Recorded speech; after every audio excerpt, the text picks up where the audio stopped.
Yeah, mic's working.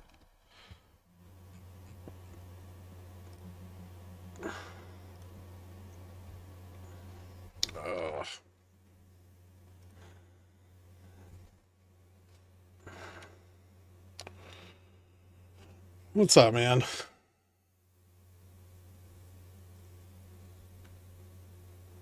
Where's the fresh? Where's J Fresh?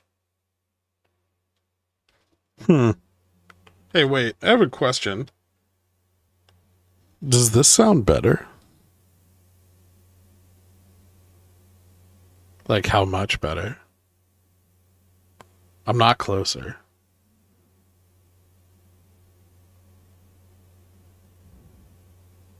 Way? Wow. That's all you needed.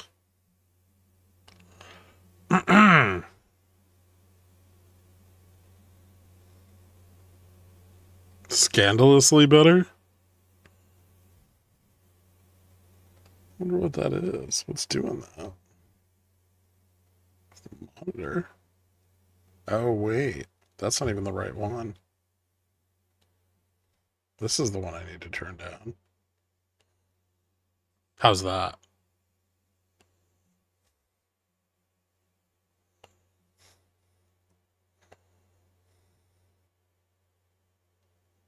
No? Same.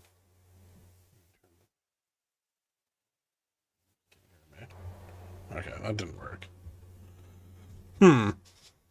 Alright, anyway. Check 1, 2, Gammastrike Boogaloo. I'm gonna get a T while I wait for JFresh to fucking show up. I'm gonna tag him. Everybody tag JFresh till he raises his hand.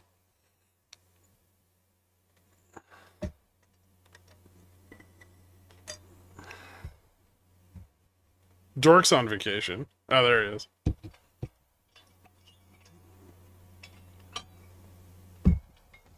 What's going on? What's up, dude? I need to go get a tea real quick. All right, so I can power close doors and stuff anyway. Power through this. If we get a, I don't know, just talk to people in chat or whatever. I'll be right back. Yeah, yeah.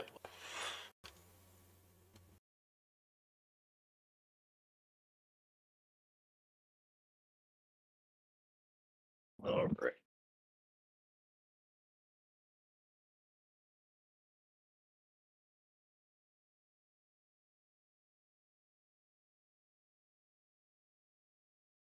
Yeah, Dirk didn't tell us he was going on this vacation. It's not Gammastrike approved. Can you guys hear me okay? Nice. Yeah, I got a new microphone. Can you tell?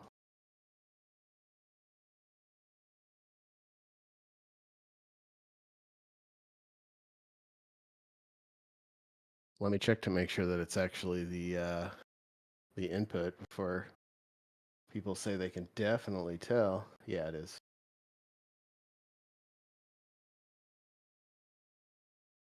Yeah, you're listening to the sultry sounds of WETP Wet Pee.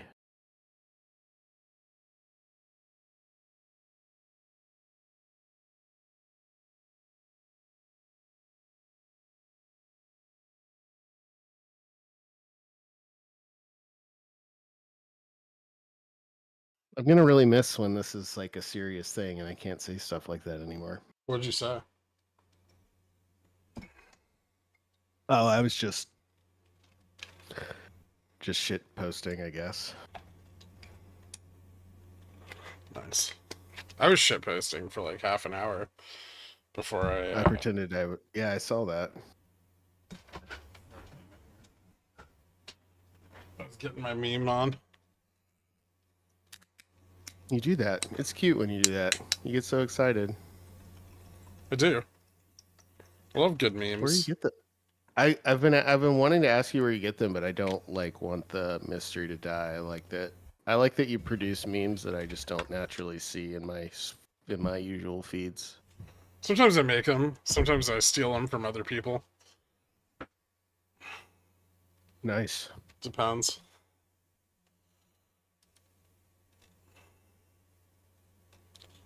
I wonder if anybody will actually ask us questions tonight. What do you think? No. Yeah, I hope not. I'm looking at. Then I could just go I'm right to looking at. bed. Yeah, I'm looking at the crew here. I'm not gonna lie, I crashed earlier. Just like something about Thursdays. I think I just run myself so hard I don't quite make it to the weekend. Mm. Ugh.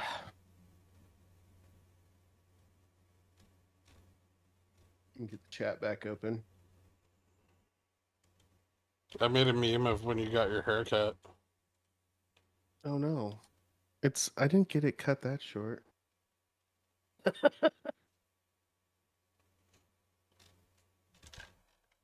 No. It still goes down to my shoulders.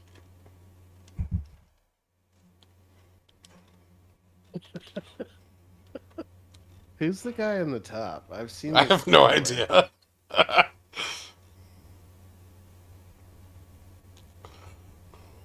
He looks cool.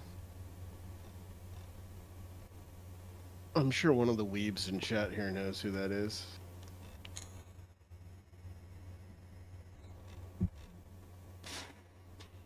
Probably.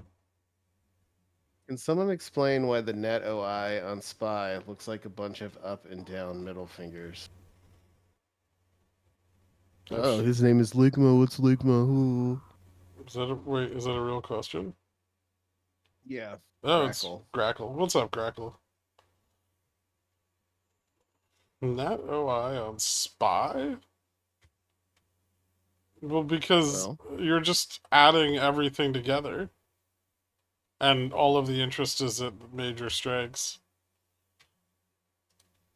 Hold on. Let's see what he's seeing. Is it just normal stuff, or is it? I don't know. Dork's on vacations. It's not like we can fix it.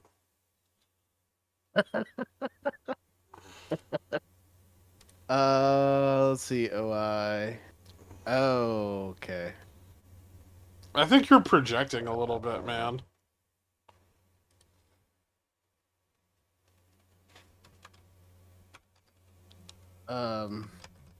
Well, I guess the question is, are those half dollar strikes real? Maybe they just opened up recently. I mean, they have OI on them.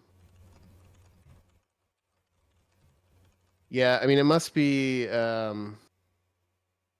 depending on the demand for contracts. Sometimes they'll open up ones that are, especially also if a stock moves a lot, they'll open up some really high resolution strikes close to spot. And so, since we've been moving so rapidly, they probably opened these more recently. Oh shit, someone raised their hand. So that's this, and it's a middle finger because it's like every 5 contracts, there's another little one that's open. Wait, what's going on? We're doing Q&As for Gammastrike. Let's see what expiration. Yeah, it's for tomorrow. I may be a dick, but I doubt Spy knows that. Knows everything. It's the market. It knows everything past, present, and future. Yeah, it looks like a lot of this is for tomorrow. So they probably opened them recently for some reason. But there's OI on them.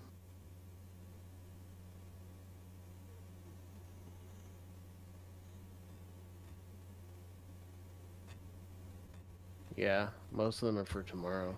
You could just not look at it on Nat.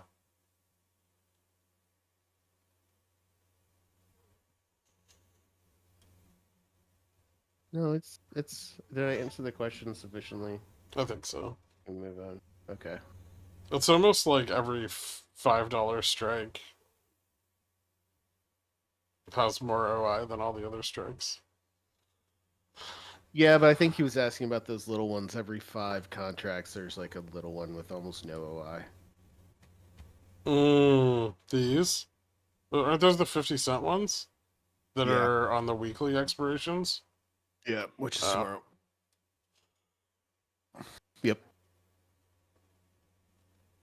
Is there only audio, or am I missing a video stream? I have the YouTube app, which has a stream, but I'm not streaming the Discord yet. I will be once I have something to actually show people. Well, I guess fuck it. I'll just put it on. Dork is on vacation and he's here chatting with us. Is he Everybody really? say hi to Dork. Yeah. What's he doing? He asked a question too. How has recent price action affected your outlook for OPEX? Bearish. Yeah, seriously. What a nerd. Dork, you're a nerd. Did you see what happened when Trump's was like, "I'm gonna tax rich people"? Yeah, that was fun. I mean, it was everything on the market says, "Hey, I want to go to 5800 by like Tuesday." Yeah, and then rich people were like, "Oh no, my riches." Can you guys hear me? Yeah. What's Yeah, up? Hello? what's up? Hey, welcome. Hi. What's up, dude? Not much. Just thought I'd ask a question, if I may. Fuck yeah. Oh, no, that's not what we're doing here tonight. Oh, shit. Actually, we've Fuck. changed it. We've changed the format.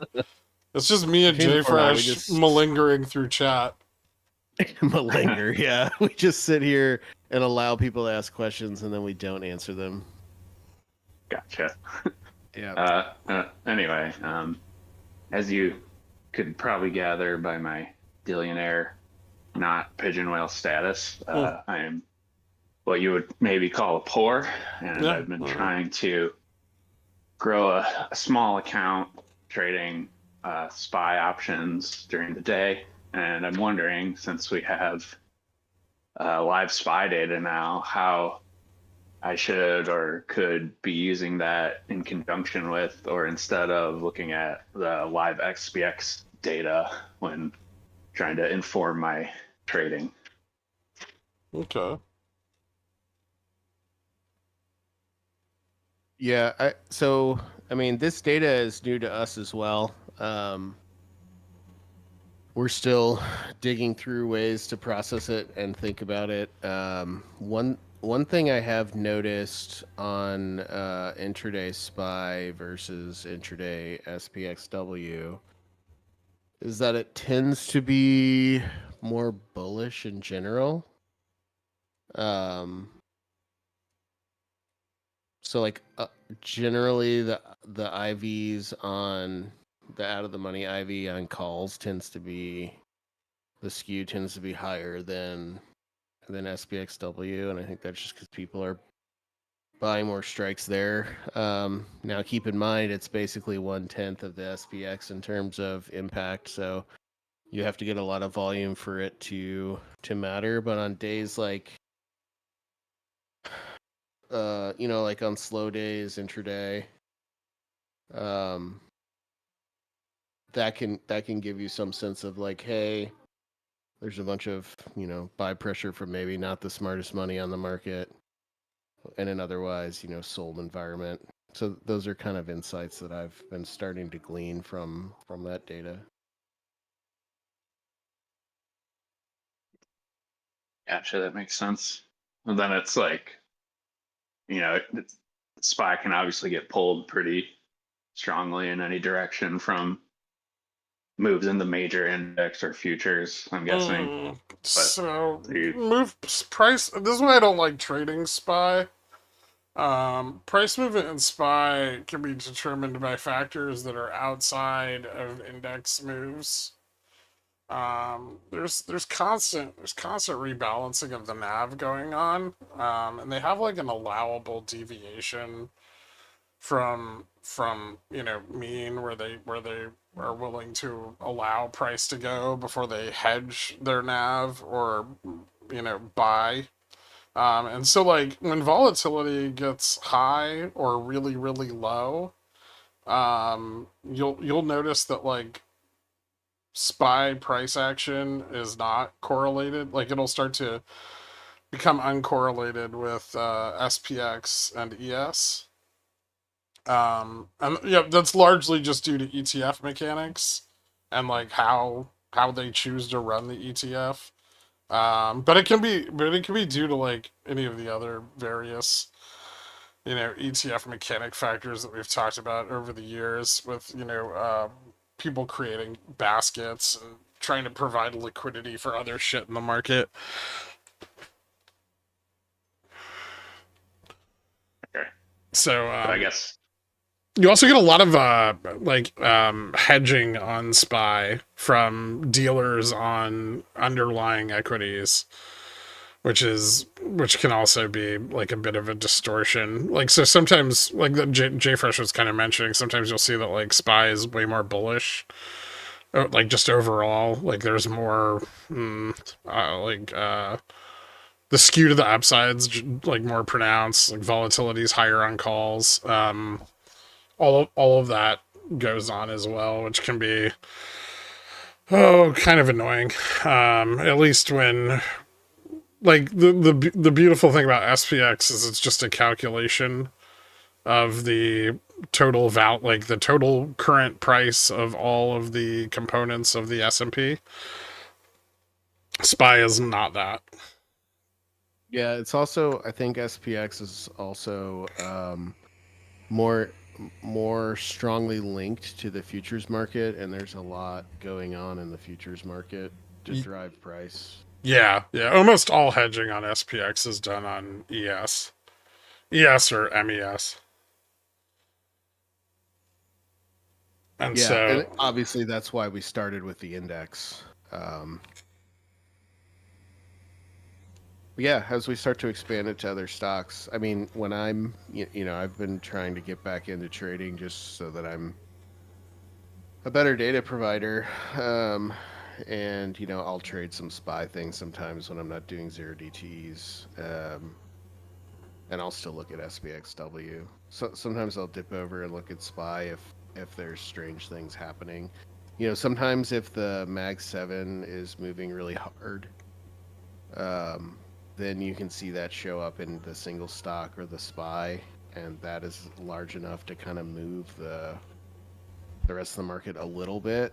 But generally, like the huge moves that you see today, that's all index and futures. okay, that's kind of what I thought. Yeah, I guess I was just wondering, like, I usually only have one screen available while I'm at work to do it. So I'm like, which one should I have open most of the time? You're Or a kind bold of like a guy switch back and forth. doing intraday at work. I've always had terrible luck at that. It seems like Ken Griffin just like has a secret camera, and when he sees me go into a meeting, he's just like, "All right, the market's gonna move against whatever option he has open." I'll be up like Yeah, 60%, and I'll they go just into a meeting, and I'll flagged look your at it definitely and brokerage check felt the account. that pattern. before. I find that taking it very slow seems to be working better for me. So Yeah, I've been trying to do that too. I've had some. I've been just trying not to overtrade. Just kind of look at the data and wait until I see something where it's just like, oh wow. yeah, having a tiny Yes, me cash too. I account know where there's I can stocks. only trade once or twice a day has helped like force me to do that. And now that it's kind of working, I'm like, oh yeah, this makes sense. So I feel like it's Yeah. helped my entries and stuff. Okay, I think that answers my question. Thanks. I did like see one in the chat earlier that I can throw in here if no one else has their hand raised. I like the boldness. All right, Pigeon Whale Prime said that he couldn't tune into the roundtable, and he's asking why towards the end of the day the IV line seems to be smoother than at the beginning and middle of the day. Seems to be smoother. So in general, um, IV tends to be smooth when things are less volatile. So if there's people that are moving, trying to do very large directional plays on the on a specific contract, it'll be it's strong enough to actually, you know, bump the pricing model for that particular contract enough to show up as like a bump in the IV, because you know IV is just a different way to represent price.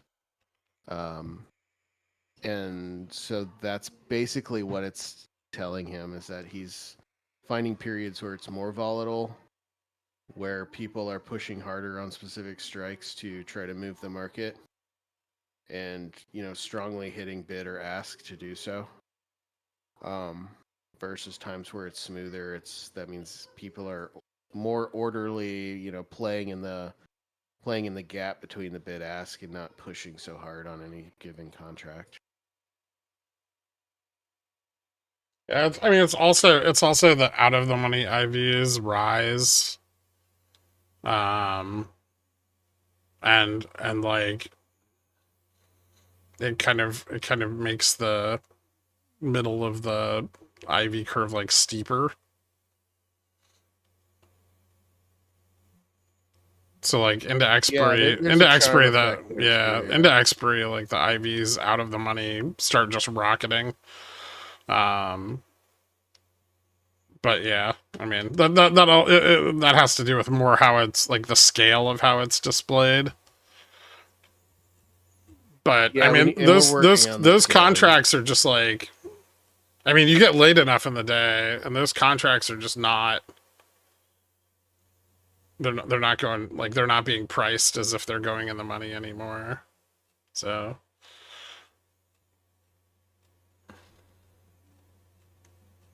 Ooh, we got a bunch of questions here. we do. I thought he raised his hand. I was gonna bring him up here. Are Oh, you Guys, he does have I don't know how hand to leave the chat, so feel free to I kick me can Oh, you're out. stuck here I forever. can get you out, man. Hold on. Oh shit.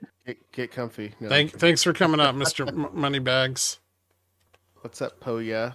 Poya? Boya, Yeah. I don't know. Piss out your ass. I just abbreviated it. Jesus Uh, Christ. All right, Mr. Piss Out Your Ass, number one. Wait, what's the uh, number one? I don't know. I'm just the number one who pisses out my ass.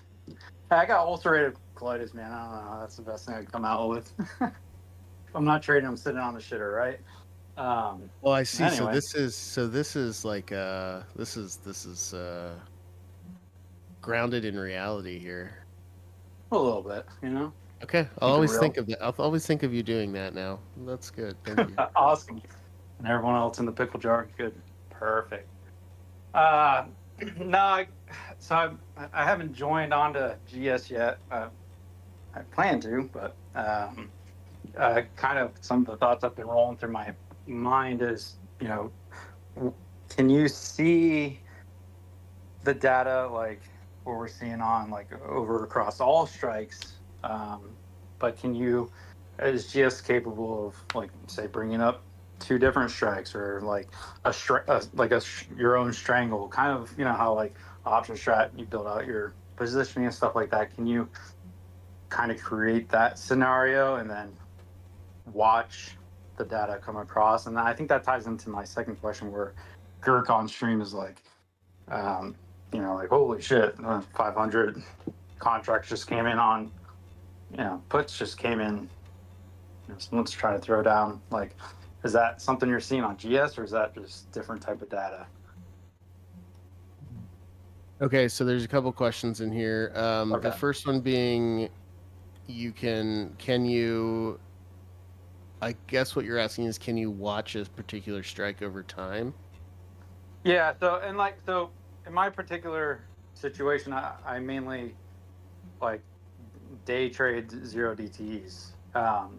And I'm trying to like hone that in, where I can, you know, it's been helping with GS, you know, just watching it on stream. Well, like Gherk has it up, but like, so I can come in and out and like really kind of break it down by each contract. Because, like, say, super volatile morning, right? You can go, you know, you can turn a quick day's profit and be done for the day in the first, I mean, what, maybe hour or even less. Yeah. just by doing a simple strangle, closing out early, and just be done, right? And then, maybe take a position later on in the day. But that's just kind of where my moves are. And honestly, I just need to get better at trading longer strategies. I do that in ETFs, but not on SPX or SPY.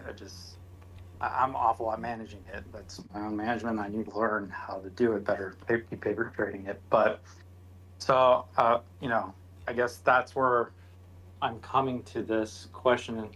Okay, so you're thinking like I've got these contracts at these strikes, and I just want to watch what they're doing.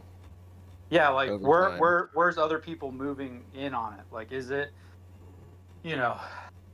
how, is it losing interest? Is it gaining? I mean, I know we can tell that by, our gamma ramp, right, and our Gex chart, and kind of where the flow is going towards different strikes. But I guess like individual, like, hey, there's a lot of interest coming in over here compared to across the whole chain, kind of thing. Yeah, so there's a couple of things that we're working on actually to help with that. Okay. So one of the challenges is that, especially since a lot of these contracts can trade in the pre-market and there's so much activity very early at open. Wait, they can trade in the pre? I'm sorry for my naiveness here, but I didn't know they can trade. No, Yeah. my brokers won't let me trade in the pre-market. Some do. Yeah, Okay. there's definitely contracts rolling in like in the morning. That's why you see that tail. So if you look at like that tail on Delta Flip and Gamma Flip, Okay. so you see how the price starts coming in at open at 9:30, but there's a tail back to 8 a.m. That tail is because we're bringing in contracts, but we're not bringing in index price data because index price data doesn't run until the market opens. So that tail is all contracts that are trading in the pre-market. So yeah, more you know. So for those reasons, you'll look at the volume, for example, on the page that Gherk has up, and it might be really hard to see like where. It's hard to see changes in that volume to see like more timely moves of like what are the popular strikes and what's moving. Okay. So we are working on implementing like windowing tools so that you can look at volume on shorter time frames, so that you can sort of remove that large baseline and look at, say, like how much volume has occurred by strike over the last minute or last 5 minutes, that kind of thing. Okay. Yeah, because I'm trying to like go in there with just the, with the paid services for the brokers that, the cheap ones for their live data, which is kind of inconsistent. Like on Webull and Schwab's better, so I kind of run both those. It's Thinkorswim now, right? Those are like the two I'm running parallel with each other. But okay, so it's wait. You said you're paying for the data on those services? Webull, I am. Schwab, it seems like it has faster data coming across that's more consistent than the what is it? Okra or Opera. Yeah.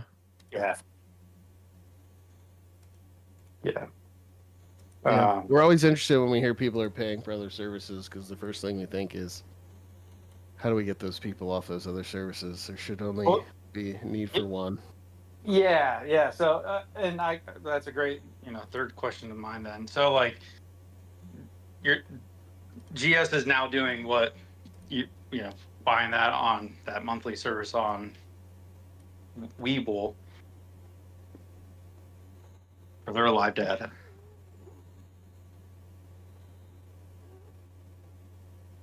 Sorry, what's the question? That's what GS is doing, that right? GS has the same, So if I got GS, I could stop paying for the live data on Webull. Okay, good. Yeah, I mean, anytime somebody Can I you? mean, we had a long conversation with. That sounds like a terrible fucking idea. Okay. You should always have live data on your broker. Okay. You want live spread pricing, which you're not gonna be able to do that on a different platform. Okay. Okay.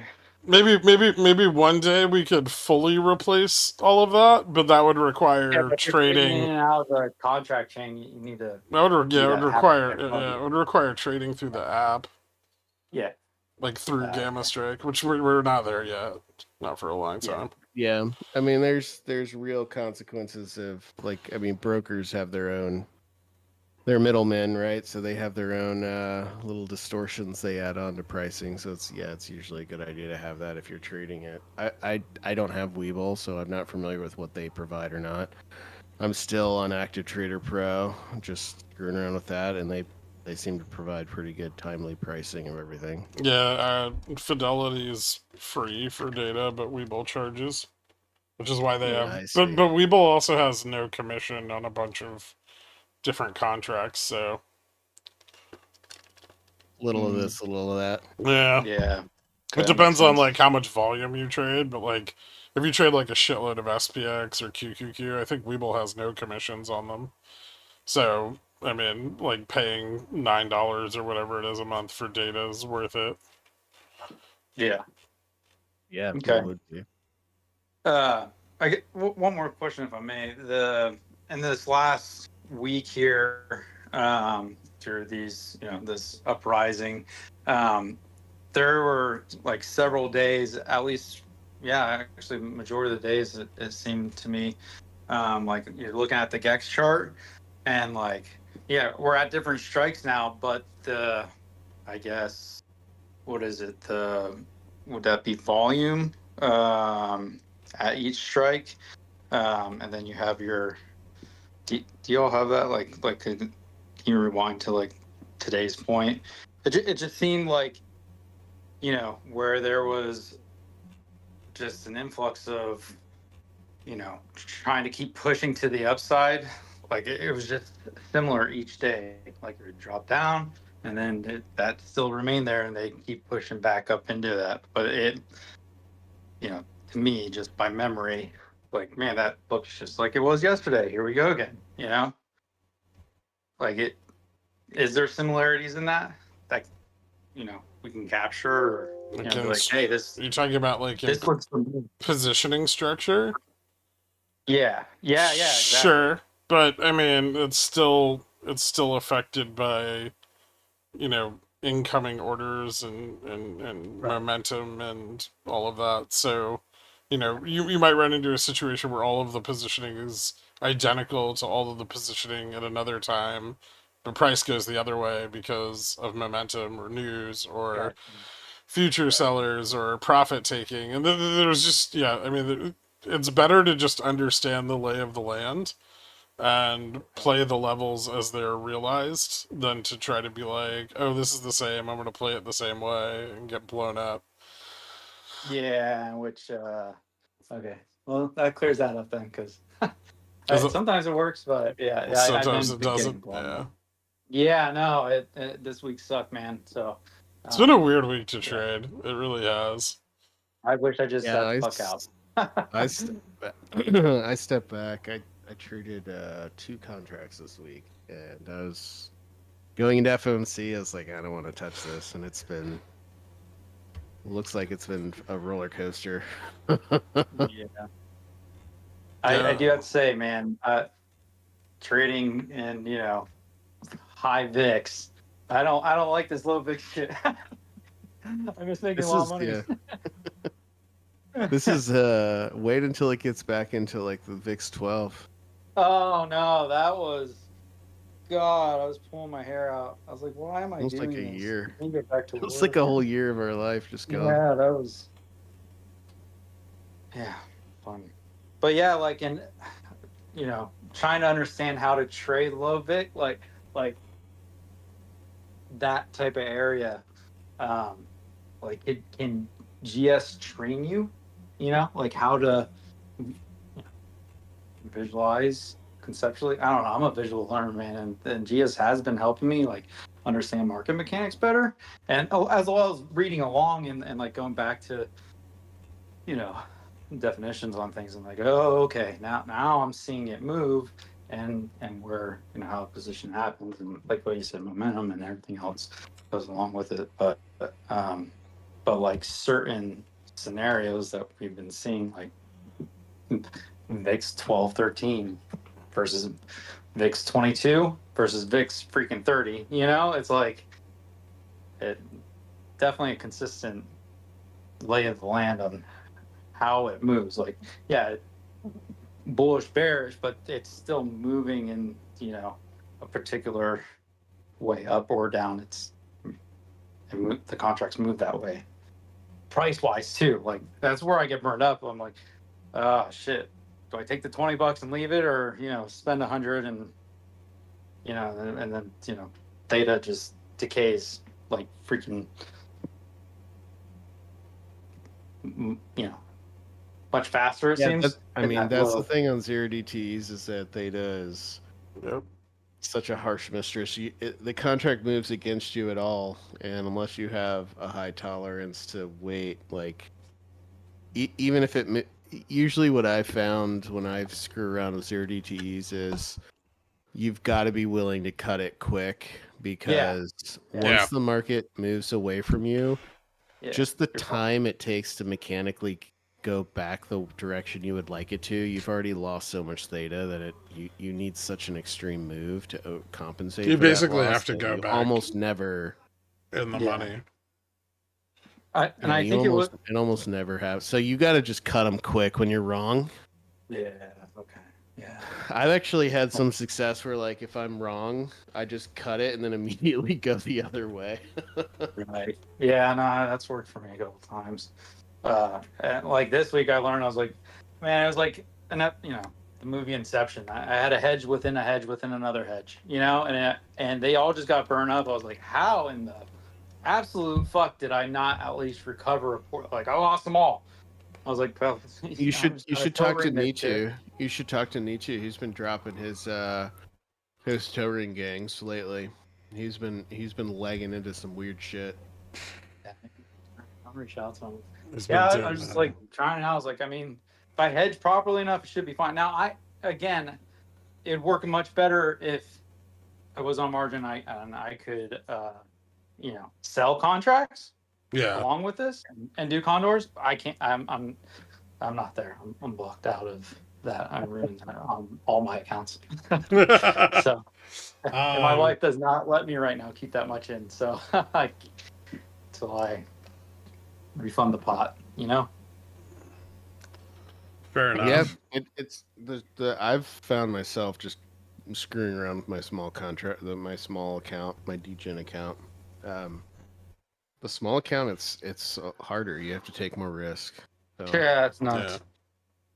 Yeah, mostly in a really tiny account. I mean, like, this goes more towards trading in general than using GS, but in small accounts, there's like no acceptable loss. Like you have to go into a contract that's like already winning. Like, because basically you have to scalp up.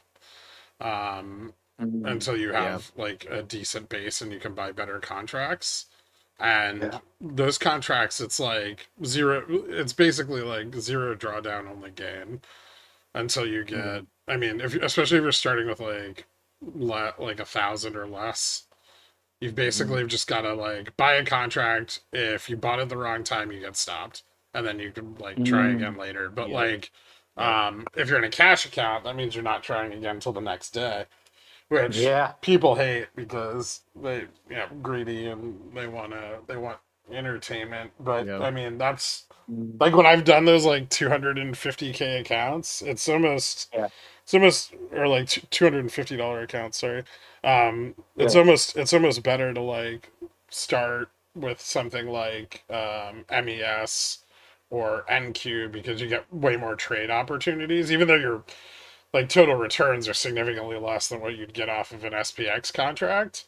You can trade, you know, an unlimited number of times in a given session. And so you can just keep like scalping like the spread like over and over and over again, like and like slowly build up capital till you can like take bigger contracts or hold larger positions for longer. Okay. Okay. Man, thank you. Yeah. Yeah, so Anytime. sometimes, I mean, this is getting pretty far into the trading side and less into the data Yeah, side. But sorry. sometimes, like, because I'll agree, like when you're trying to trade 0DTs on a small account, you can accept pretty much no loss. You have to be willing to cut quick, and those contracts can go down quick if they go in the wrong direction. So the limited success that I've had with those is kind of looking for those really fat pitches where it's like today, I was watching, I was dancing around delta flip, gamma flip, kind of in the late morning, and then it started running up during like Trump's thing, and I knew like if I was around my computer at the time and willing to do that, I was like, I should just buy a call here and ride it. And I was Yeah. kind of looking at the IV and seeing that there was a lot of activity kind of up to where did it end up getting Everybody to? and their mother was buying a call on the chain, like all the way up to like 57.40, 57.50. Yeah. Like when he So, said like, buy the I thought dip, everything down 55.50s. I mean, at one point he literally said, just buy stock right now. And like the second he Yeah. said that, the market went up like 60 bips. So Yeah, like, those like are the the second kinds he of said that, you I have to just be bought like patient for 3 those. ES contracts. Yeah, so like, you look at all the moves before that, and you could make money on those moves. I mean, that's enough movement to make some significant cash on 0DTEs if you enter, even if you just enter like halfway through, you could make a little bit as long as you're willing to get out quick. Yeah, there's plenty of like. But yeah, you've got to be patient to wait for like that, like, oh my god, it is coming in. Like you just jump on the train for a little bit and just ride it. I notice a lot of people get Often chopped pop out. up, and that's because they have like a greater expectation of return on 0DT contracts than they should have. Yeah. In a lot of that like $5 or $10 chop, you can just like buy long at support, go short at resistance with tight stops, and just take like 50 cents and walk away. And it'll happen like it'll happen quick. Like you could just set like a take profit and just like walk away with your, $50 on 250 in risk, which is actually great returns. But Yeah, I think a lot of people I've- are like, oh, I'm gonna buy this resistance like this contract that's at resistance, but I want the breakout. And that's that's where you start to gamble really, really heavily. I actually kind of noticed that today. And, sometimes it's hard for me to pick up on like the kind of trading habits you guys develop. But somebody was like, oh man, like every time I buy a contract, the market goes the other way. And I'm like, well, stop buying fucking contracts at support and resistance, right? Because when you're trying to play a reversal, like you're betting against you're betting against the trend. And so like the profitability on that super high if it hits, but more often than not, the momentum and the incoming orders and the flow, the sentiment, all of it is going with the trend. So you're betting against the entirety of the like local spot market that you're smarter than them, instead of just betting with them, which would probably have a higher rate of success but be far less profitable. Yeah. I've gotten fairly dialed into the point where almost, I would say pretty close to like 90% of the time, if I have a 0DT contract that's up and I think, okay, now it's time for me to set a stop, that's basically my cue that I should just sell it. Because usually at that point when I say I should set a stop, that's the most profitable that position will ever be for me. So I've just started like saying like I'm up a little bit, I made I bought a contract that's like 600% or $600 and I'm up like $150 on it, just sell it. Yeah. Yeah. And that's what you just do And like all fucking day. Like trading is not the most fun endeavor, but if you Right. want to make yeah, money it's at like it, you just treat it like what it is and not like it's fun or gambling, and that'll save you a lot of heartache. Damn. Yeah. Yeah. That happened a lot this week where I got a good contract. You know, watching GS, going through it, following momentum. I was like, something's about to turn, and I drop off one, I pick up another. I'm like, oh, there it goes. I was like, yeah, just like you said, Jay Fresh. Like, oh man, I need to set my stop now. And I don't know. I guess I gotta get faster at it. But as soon as I do that, it drops back down, and that's when like I guess that gambling side comes on. Like, I'll just yeah. wait it Well, out, you know. always I'm think like, about and then it. I It's fuck, it's gone. I've the market is a zero sum game. So if you're up big in a short amount of time, that means somebody's down a little. That means somebody's noticeably down on that contract. They don't want to be down. yeah. So you have to be quicker than them, and you have to be willing to, you know, take less than they would be willing to take. Right? There was actually a paper. I think like somebody got a bunch of opera like broker data together, and they found that like retail options traders within the first 5 minutes of buying contracts are profitable like 80 something percent of the time. I think it was like 80, it Yeah. was like 84% of the time. But Wow. retail traders lost money on 70% of the contracts they purchased.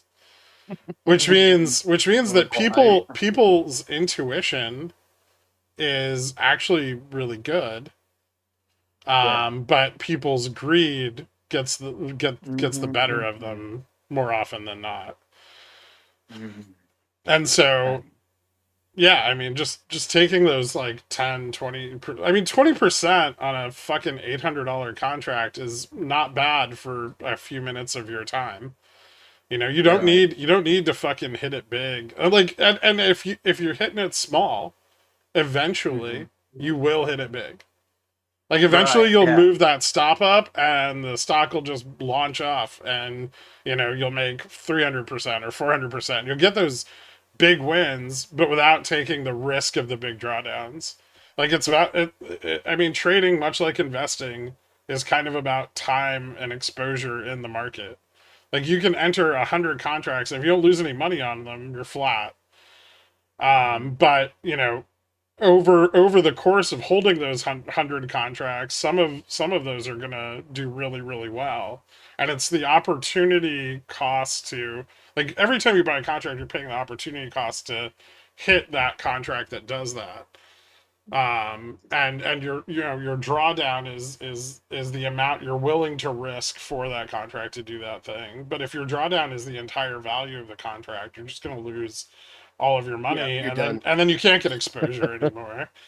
Right. So Yeah. Right. I mean, it's so much risk management, and then the edge is your talent and, you know, analysis, and you know, picking your reversal points and understanding market structure and positioning and all of that. Like that just adds to your edge, but the baseline is just have good risk management. Yep. And Yeah. Gammastrike helps you do that in a lot of ways, because like you can see where the price is going to Right. start to move up quick or down quick, and you know, if you're Right. bearish, there's a bunch of bullish shit above you, right? Mm-hmm. And the index starts ticking up, you're like, Mm-hmm. "Oh, I'm going to get the fuck out."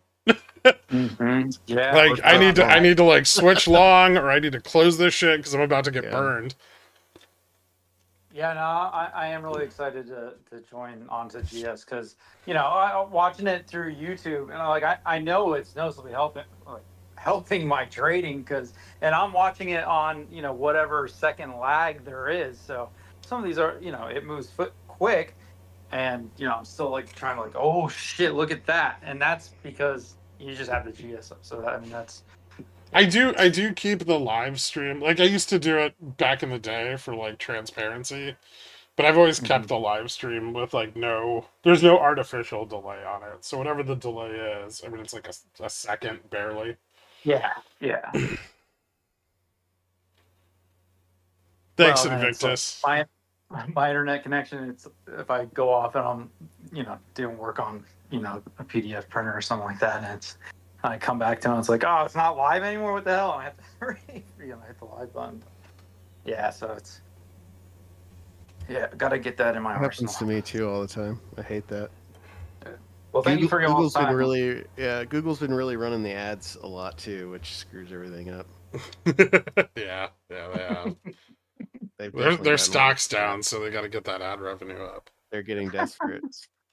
All right. Well, you know Thank why guys. yeah, no problem. You know why they dropped a bunch, right? What? Oh, Did you hear? because Apple's putting Yeah. AI into Safari. No, they dropped because during like a antitrust hearing, at one of the Apple execs said that they saw like Google use drop for the first time like ever, which would imply that everybody's using like ChatGPT to do just basic internet searches because Google is such dog shit now that people don't even people would rather talk to a sycophantic, insane, random word generator than actually use Google, Yeah. which is makes me very happy to see them Right. We got a get shit canned like that. We got a few questions. I got one over here on the YouTube. How often do MMs not properly delta hedge to take a side on a certain stock? Greeting, thanks for that. Oh, boobs, very nice. You're a beautiful artist, sir. I would say it's far more common in lower liquidity environments and equities. I would say that you rarely see the MM move away from like neutral on an index. Like on SPX, there was the risk is so much more leveraged and so much higher that the MM is going to stay as close to neutral as feasibly possible. But on something, like a $3 penny stock, the MM probably doesn't give a shit. And they're not going to appropriately hedge until they have to. And so, sometimes I remember like back in the meme stock days, you'd have like big piles of like sold calls to the upside and fucking pricing go up and you'd be 50 cent, they'd be like 50, 60 cents in the money and like there was no buying, and the MM just wasn't pumping IV. They weren't hedging shit. And because really, if they pump IV, then they're going to price, like in those environments, they're going to price those contracts up and incentivize vol sellers to come in. And then they're going to lose money to the vol sellers. And so they're highly disincentivized from pricing those options higher. And they have the money to control that environment really well, so they don't have to. But on something like SPY or SPX or something, where there's millions of dollars being thrown back and forth, they're not going to take on that kind of risk. Yeah, so one thing you'll notice, like a lot of vol people talk about something they call fixed strike vol, Mm-hmm. and that's kind of like what Gherk is talking about, where the market make for these out of the money options. If the market maker really doesn't care, they're just like, well, I don't think I'm ever going to have to actually pay that contract out. So I don't care if spot moves 5%. It's still so far away and I don't really care. So I'm not going to even change the price.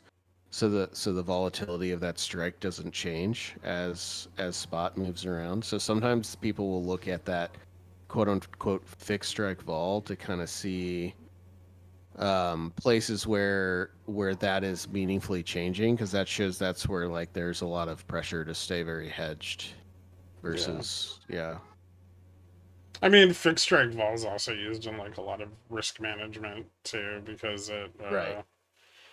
you can look at fixed strike vol relative to like delta volatility, and or like delta based volatility, and you can kind of look at the variance or the divergence between the two without like and eliminate like the or eliminate like the spot movement or moneyness, I guess.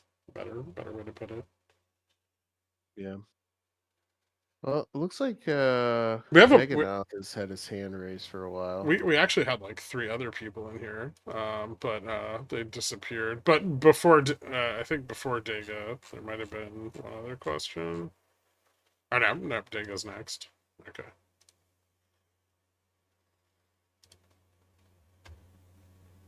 Hello?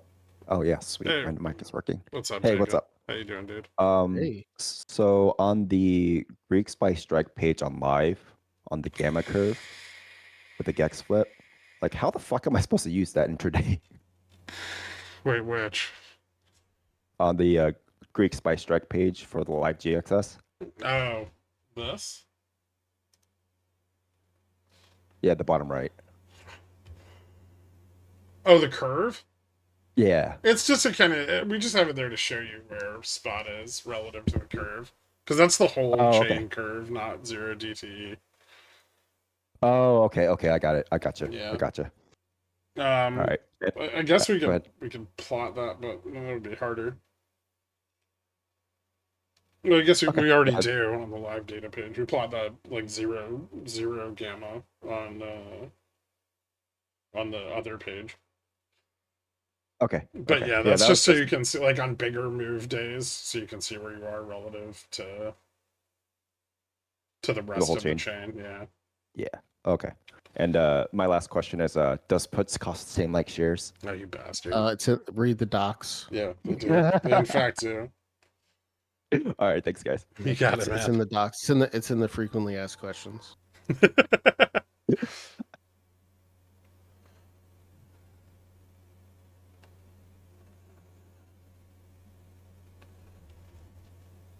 I know people who actually pay for ChatGPT. That's amazing. Wait, who said that? That's FG. Hmm. There we go. Yeah, I know Dense. people who pay for it too. I don't know. I don't think I know anybody that pays for the $200 a month, but yeah, there's people out there. I know like a bunch of people in real life who seem to have become like actually dependent on AI to like think.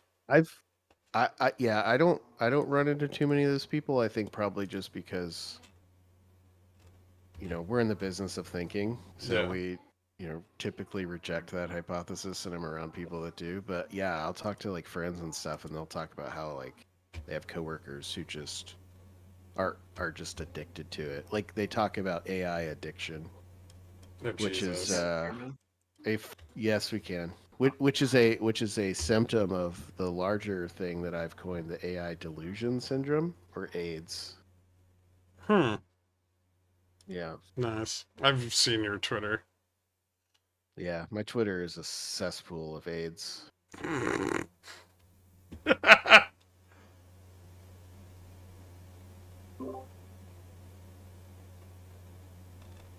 Sorry, go ahead, Tinslink.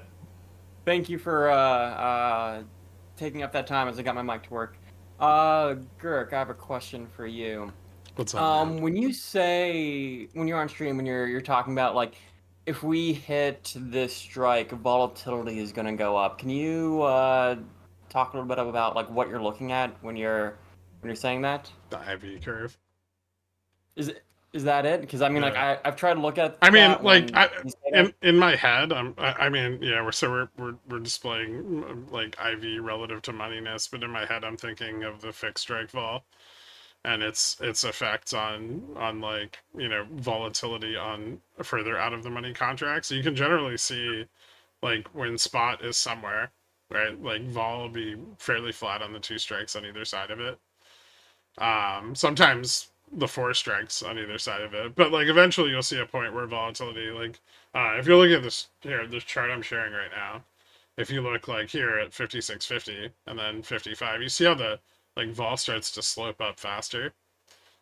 If you were looking at like fixed strike vol, it would be kind of just like a smooth curve across those strikes. And as that divergence widens, the MM is going to start to price up out of the money options, people are going to start, which means, as out of the money puts, especially if they're sold, start to price up. That's gonna lead to, short puts that were previously on the chain closing because they're hitting their risk levels. So it's kind of just like where things will start to stop out, and like where you're going to experience like increases in IV on out of the money contracts more significantly. And then, usually that's related to bigger shifts in delta hedging. So, you could kind of do the same thing by just going and looking at delta. I mean, like, oh man, there's a really big strike of delta. If we go under this, like, volatility is going to pick up. If we go over this, volatility is going to decline, because you get the opposite effect, right? You get more people selling more puts because they now have like all that delta is coming off the chain, and you get people like buying back sold calls. So it just swings the other way for indexes. The opposite is true for equities. Awesome. Okay, no, that really clarifies like what you're talking about there, because I was trying to like figure out where that was coming from. So thank you. Yeah, because I can kind of give you an example of how I'm like thinking about that in my head, maybe. If I can get this fucking thing to work on the right window. Hold on. While you're doing that, Duke of Waffles, yes, we are working on a couple of. We're working on a fair number of changes actually to the live data page to make a lot of those visualizations easier. We know the IV needs some love, so yeah, it's. So we have spot here. I'm thinking of this being like this also, right? And so, as you get this divergence here, that's where you're going to experience those effects. More so in higher volatility environments and less so in lower volatility environments. Like, we're still in a fairly high volatility environment right now. So the effect is more pronounced if we were above like gamma neutral and the MM wasn't selling the downtick and stuff, then it would be less pronounced moves in volatility. But here, they're very pronounced. Gotcha. So with that, you're basically looking at the slope of the IV at like each and every strike. Yeah, except I don't actually have that plotted anywhere. Like even in like my data tools that I have, I don't have that. I just kind of imagine it. Okay. Yeah, I noticed that sometimes like I noticed like the IV is like a really flat U. Sometimes it's like a really strict U, and it's like I've tried to normalize that, and I have no idea what it should look like on the graph. Like, well, we're gonna be changing some of the like the live data stuff so that the more of the slope of the IV curve is obvious to you guys, and you can see more of the skew at any given time and kind of see which way IV's pushing, because that can tell you a lot about like out of the money demand. But yeah, I mean, generally when you have very flat like delta gamma within a range of strikes, IV will be fairly flat within that range also. And you'll notice that like the middle of the curve just kind of is just flat across like all the near the money strikes. Sometimes it can be pretty wide. And that kind of means like price can just oscillate between those, but without any real significant changes in like Vana hedging you know, or like any increases in implied volatility or decreases in implied volatility. But the breakpoints of that will be where like where the smile starts to like move up more rapidly on either side. And that's where you're going to experience like more significant moves to the downside or upside, because you're going to start to pick up the momentum from the shift in IV, whether that be up or down. Yeah, that makes a lot of sense. I guess my next question is, you guys mentioned, or I guess Gherk, you mentioned earlier that you might be showing some additional features tonight. Are you guys still planning to do that, or is that like a later on thing? So I do have an additional feature I can show you guys, but it's really quite incomplete still. We are going. Hold on. Yeah, I so don't I even could know actually. what this is, so it's a surprise for me too. We've got we're working on well, actually, I don't think that's a surprise for you, Jay Fresh. But we're here. I'll drag it over so you guys can see it. We're working on doing volatility surfaces. Oh yes. But we've still got these. These are quite difficult from a like programming them and getting them working the way we want them to. But they are up and coming. So this is going to be a feature we're building out. Ideally, we're going to also have these, other places as well. Although it's going to take a little bit of time. These charts are not particularly easy to work with. Yeah, they're So, pain in the ass. but yeah, I mean, they're pretty cool. You got all your strikes on either side of spot. You can see where the volatility surface shifts up. You can see where spot is. And then what's the yellow line that you've got here? Is that That's the price minimum IV at each? for each expiry, Oh, okay. which according to theory is the most likely expected future value of the contract based on the pricing of the options on the chain. There you go. By any chance, will we have this for the live data? It's in the pipeline, but what you're asking is yes. It's a lot of. We're trying to deliver everything at 1 second, and so we have to increase our throughput by 40x and still deliver on 1 second. It's going to take a little bit, but it's in the pipeline. I do want them. Looks fantastic. So Yeah, I mean, I want them too, and there's a lot of. I mean, once you have this live, it's basically game over because you can do all the other calcs and everything that you need to do, and then a lot of it's just linear algebra. So, just those damn root finders, getting those things tuned and humming, pain in the dick. Yep. But it's very snappy. Usually these are all so fucking laggy. Like every site I've ever been on that has vol surfaces, they're fucking horribly Yeah, they load laggy. quick. I mean, these are Nuke nice. doesn't fuck around. He does not. We have all the vol surfaces cached for every stock. Why don't you bring up GME? GME's fun because its expected future value is actually negative. Usually it's positive because line go up, but GME is like, yeah, fun times. Its expected future value is $21. Nobody likes GME. Yeah, Pretty flat though, but yeah, there's a small bias to the downside. So yeah, there's already some fun stuff that's popping out of this. We still got to screw around with it though. But yeah, it loads, as you just saw, loads pretty snappy. So Yeah. I'm so horny. Fucking love surf charts. This is the greatest day of my life. Wait till they're live, Gilgamesh.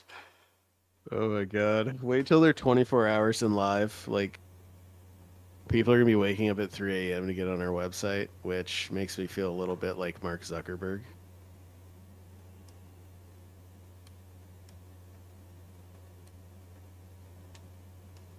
Charge me more money? Sure. Maybe. I'll think about it. If we can isolate your specific account, I'll do my best.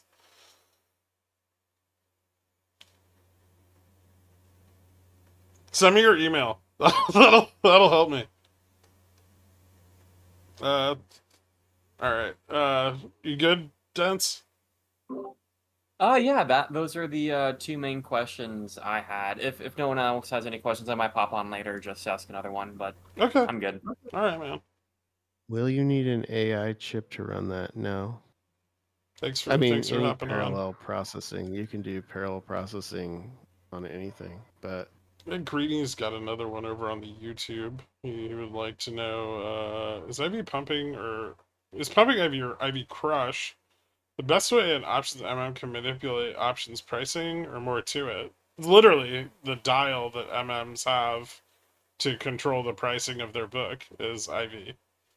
So it's not, you don't have to go to the extremes of pumping or crush. I mean, like every tick in the underlying, the MMs are adjusting that in order to adjust options pricing appropriate to moneyness.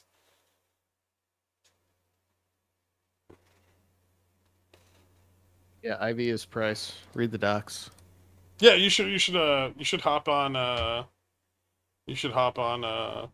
app.gammastrike.com and go to the documents. There's a whole ton of information there. It's free.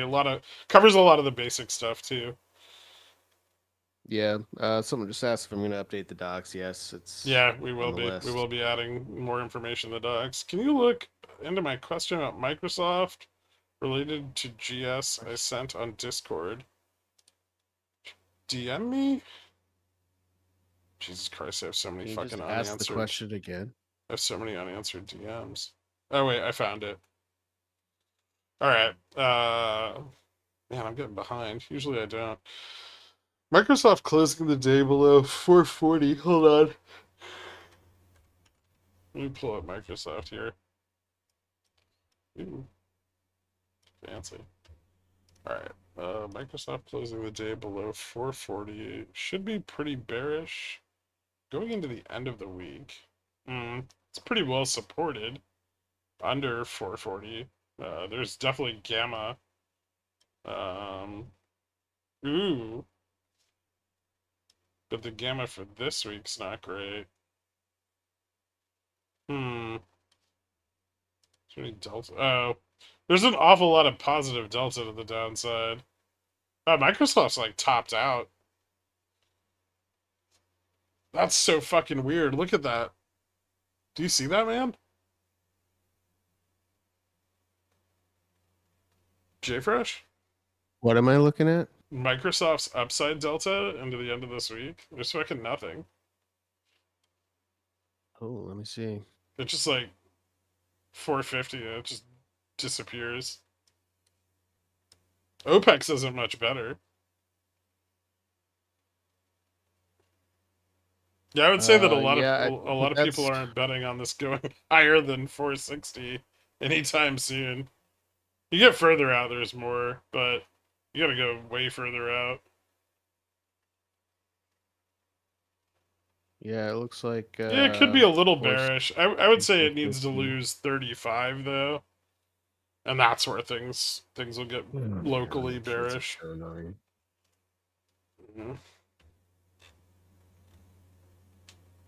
Look at the charm. Charm's not as bad. I mean, like the sold calls here are putting some downside pressure on it, but it's not awful into end of week. Like this could still get supported at like 35, or it could bounce. You know, if it bounces, it's gonna pick up more charm to the more positive charm exposure.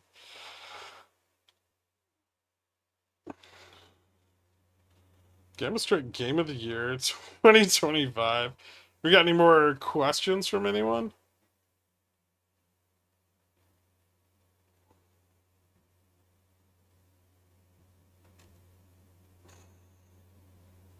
Check Baba, please.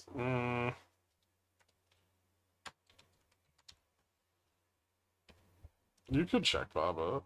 Yeah.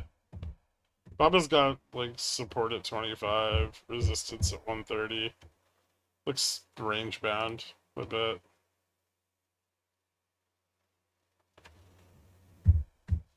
A few more questions. You got other people had their hands up. Where the fuck did you guys go?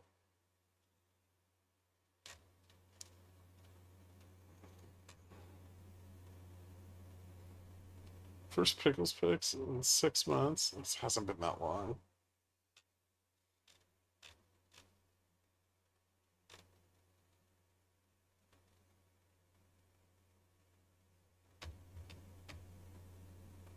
Why aren't chicks funny? Oh god. Well, some of them are. Some dudes aren't funny either.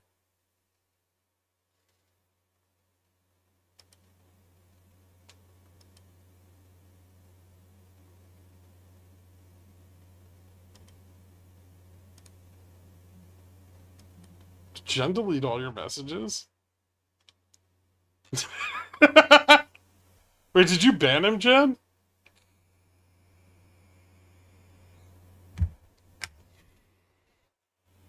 That was pretty funny. And Jen is a woman, so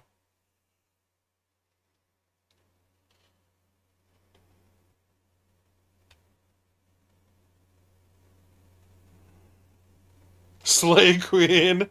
I didn't know that timeouts went and deleted all the messages. That's weird.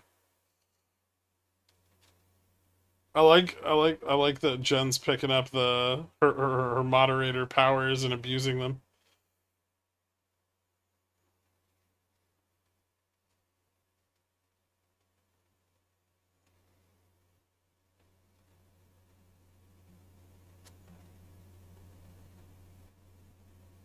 There's one more stock that seems tapped out for this week in OPEX like Microsoft. It's T. Did you say it's positioned the same? JFresh has just disappeared on me. He's probably got poop on him again. Similarly, yeah, not a lot of downside support, but it could bounce. A lot of positive delta to the downside. So, I mean, this kind of means, like, if it slips, actually, there's less positive delta on the weekly. Yeah, this one actually looks a little more bearish than Microsoft. But there's so much delta in Gamma at 2750. It might just not move tomorrow at all.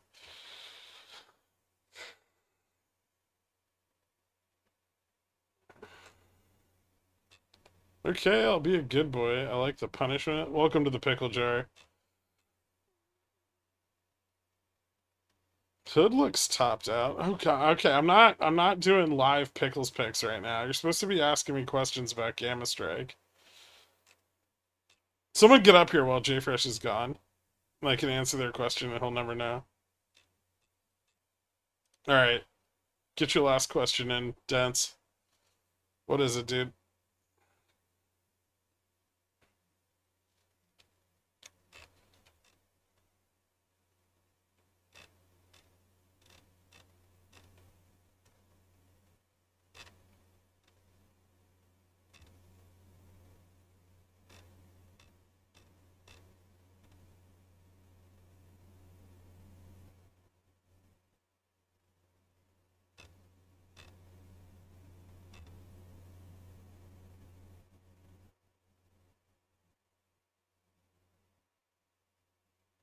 What is the Greek you think is most important? Oh god, I was muted that entire time, haven't I? Yep, Oh, you've been muted okay. the whole time. What's up, man? Okay. Let's try this again. So this question is really just about trying to like increase the probability of one of the trades that I've noticed that have been pretty good. And if you go over to like the live page or whatnot, like this is definitely like with some caveats where like IV is totally flat, and you know we're at support for you know the futures. But I've noticed that with you know when the gamma or the gex is basically flat for like 3 or 4 strikes, even if we go under it a little bit, there's a pretty decent likelihood that we'll go back up and go up on that flat wall that we have. And so I was just wondering, like, or do the second derivatives like have any influence on like when you know when IV is flat and everything? Could those by themselves influence us to like continue downward as opposed to like you know jumping back up, which is what I've been noticing over the last like couple weeks. Yeah, because I mean, bulls and the short put positions don't want they don't want Vana hedging on the MM to pick up into their sold put positions. So that's why you'll notice like when you hit those big piles of like Vana, very like Vana or speed, um, price action tends to reverse more often than not. Sometimes it doesn't. Sometimes the price goes right into them, and you get a real big fun thing. But like the end of the day today. But usually, I mean that those levels are going to be defended because if the price were to fall lower, it would the market makers hedging would significantly ramp up. Because now you think of it like you're adding like multipliers to the on like the delta hedge that's already being realized on the move. So like as moneyness moves, there's a constant like delta hedging, but then when it moves past like those big strikes in like speed or Vana or Gamma, I mean, you're gonna you're gonna you're gonna get a multiplicative effect on that hedge and the momentum of that hedge. Yeah, and so like for those, like I tend to I've been favoring like the reversals, kind of like because of that. Mm-hmm. And so yeah, I just wanted to see like should I is there anything like Speed or Vega or Vana that I should like be keeping an eye on it that would increase the likelihood of like, oh no, we're not gonna like reverse here. We're just gonna there's an increased chance of us continuing to go down. I mean, if that strike goes in the money, that strike has to go in the money first. I think this is like another place where people make a lot of mistakes, is they like to buy before the strike goes in the money instead of after. So like say I'm looking at this like downside, right? Yeah. And speed picks up in the same place that gamma spikes here, and Vana does also, right? So like if I want this to go in the money and I want to bet on the continuation to the downside, why wouldn't I buy my contract? Like you should buy your contract here, not So I'm talking about something here. a little bit different. Okay. Like you see those like 3 or 4 positive strikes with the gamma, right? Here. Like imagine if those were just let's just say those 3, like those were completely flat, Okay. right? And then you have what you see right there being very negative. I've noticed that like in those instances, like again, like depending on where we are with like futures and like IB being very flat, even if we dip into that like negative area, like there's a bit of a tendency for us to like pop back Bounce up. back. So I've been Yeah, kind of like okay. betting on that reversal. I know what you're talking about. Yeah, that's because that's where that's the physical like flip point in exposure. So this is not like GF generally. GF will usually be pretty close to that. But it's not GF, right? It's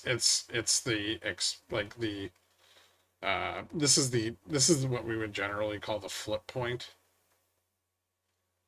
But this is the flip point in Gex, not Gamma. You understand the difference there, right? Gamma exposure versus like the actual gamma for the contract. Yeah. And so, again, for some, this is like an important level to defend because as the market maker's gamma exposure moves more negative, so will their hedge. And so like that and sometimes this is like a couple strikes where you'll just like it'll be like pretty flat here and then move up here, down here. And you can always think of these as being plotted as a curve too. Right? And so like as you fall here and gamma exposure increases to the downside, you're going to start to pick up momentum towards this like next spike in gamma. So this is all pretty flat, but like they want to avoid this drop off because the MM is going to dump delta there, and they're going to dump delta from here all the way down as that total because like the more of those strikes that go in the money, the more that negative exposure is increasing. And so, they want to keep those negative exposure strikes out of the money. And some of that's the MM. Like, the MM doesn't want to, especially at the flip point, like, the MM doesn't want to flip their hedge, And so, here, the MM's doing very little because their exposure to gamma is basically zero. Or fairly close to zero. Like, their exposure to GEX is basically zero. They still have gamma exposure, but their GEX exposure is, like, near zero. And so it's showing up on YouTube. So when you're falling, when price is falling here, the MM's selling delta because, gamma's falling off. And then when the price is moving down here, that's accelerating. But here, the MM's really not doing anything. And so that kind of creates like a little area. When you can identify this, sometimes, obviously you don't have such a drastic shift. This isn't a very drastic shift that you can see on the chart here. But, wait, is this like not lined up properly? It's probably lined up properly on Discord, but it might be weird on... Apparently it's not showing up on YouTube. Oh, there we go. Oh, no.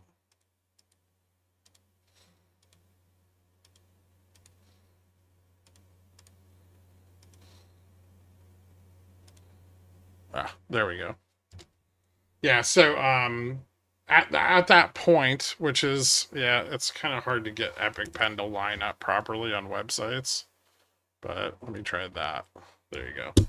So at that point, the MM just has no exposure to GEX. Because the MM's not buying, they're not selling, they're not doing shit. And so that gives, like, price action will usually stagnate there. And the longer price action stagnates, the more likely it is to reverse the other way, because everybody has like a lot of time to sell these puts. Or if it happens to the upside, they have plenty of time to sell these calls, right? So if you get chop at resistance, it's more likely to fail.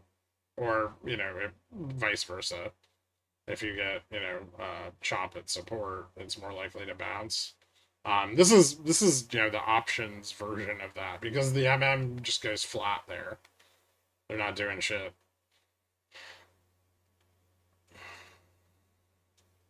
Yeah, and I think I kind of like intuitively got into that a little bit, and like definitely like corresponding that with like where positioning is on like ES and on NQ. There's a lot of caveats to that little bump there, though. Mm-hmm. Like, one of them is if gamma on the strike above it is very positive and gamma on the strike below it is very negative, that transition can happen very, very fast, because the MM has to go from, like, maybe they have, positive, like, 1.3 billion in exposure here, and then maybe they're, like, negative 300 million here. And so that means all of that delta exposure is getting dumped as this moves down. And then generally when you get a situation like this, price will also just bounce back up to the upper strike. Like, it'll just snap back and forth really aggressively. That's the play that I've been doing. Okay. And then, sometimes those are spread apart. Sometimes you have like a shitload of negative gamma here, a little here, a little here, and then a shitload of positive gamma here. And so you get kind of a wider, you get a wider slope between the two. But this transition is still very fast. I'm trying to. Sorry, my kids. You were right. Did you get poop on you? No poop. Oh, thank God. Not yet, anyway. When you return to your office after dealing with children and you don't have poop on you, are you just like, this is a great day? Yeah.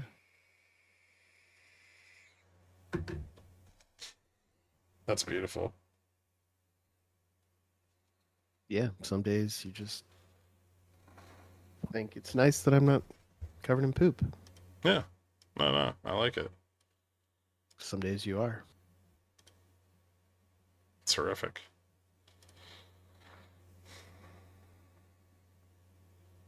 Poop on the walls? What are your guys... I was a child. I never smeared poop on anything. I didn't want to touch it. It was icky. There's no poop on the walls. Are you okay, J Fresh? You sound traumatized. No, I'm good. He's seen a lot of poop. Yeah. We're just poop.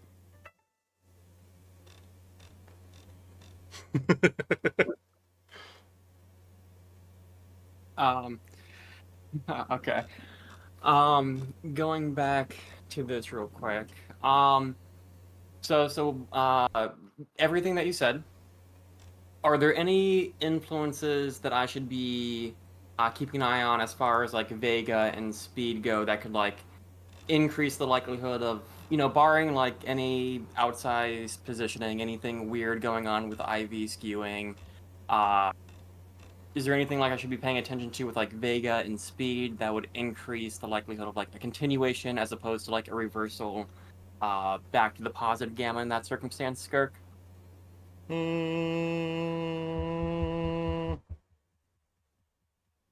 don't know. I would pay more attention to Delta than Vega. That close to Spot. Vega matters more as like Spot starts to move a lot. And Vega on the 0 DT on out of the money strikes is like basically fucking non-existent.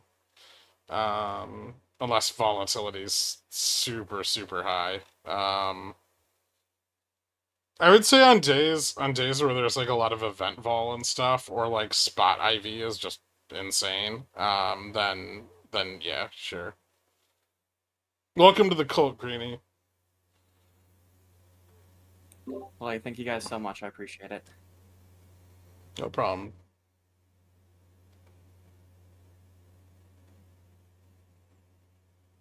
Faded Decaying Corpse has a beautiful story to share with us. I was asleep on the couch once, and my daughter, on top of me watching cartoons, managed to pull her diaper sideways and squeezed a pile of poop on me. Imagine my surprise when I woke up. You should have said awoke. But yes, that seemed shocking. Did you wake up from the poop or later? The twist is that his daughter was 15 at the time.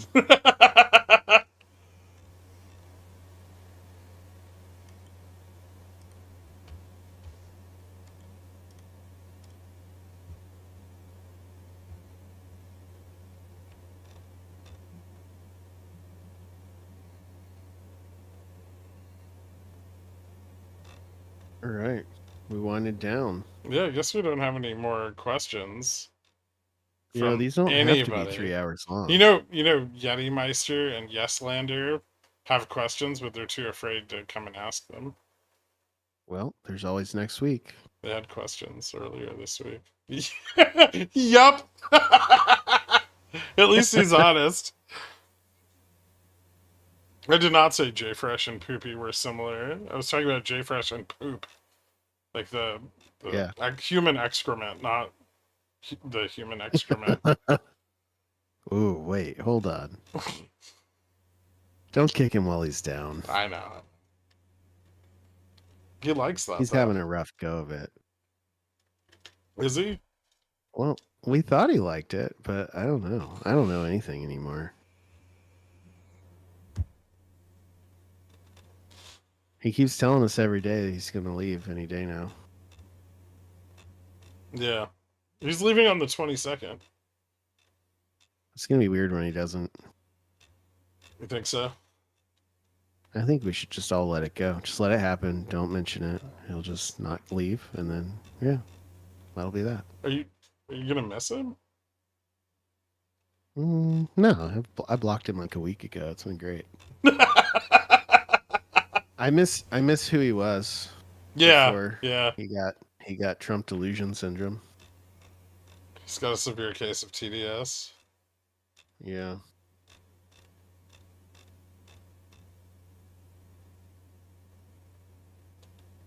If the pen is working on YouTube, can you show where the good entries are again from earlier? I wasn't drawing them earlier. I was just talking about it. You can go back and just listen to me talk about it.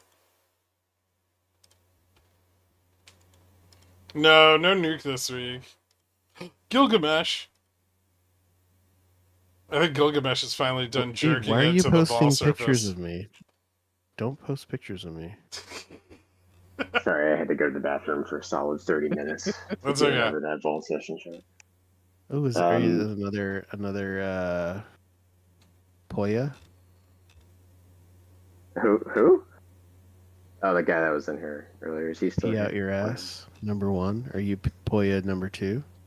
No, man. I'm a big fan of surf charts. That's all I gotta say.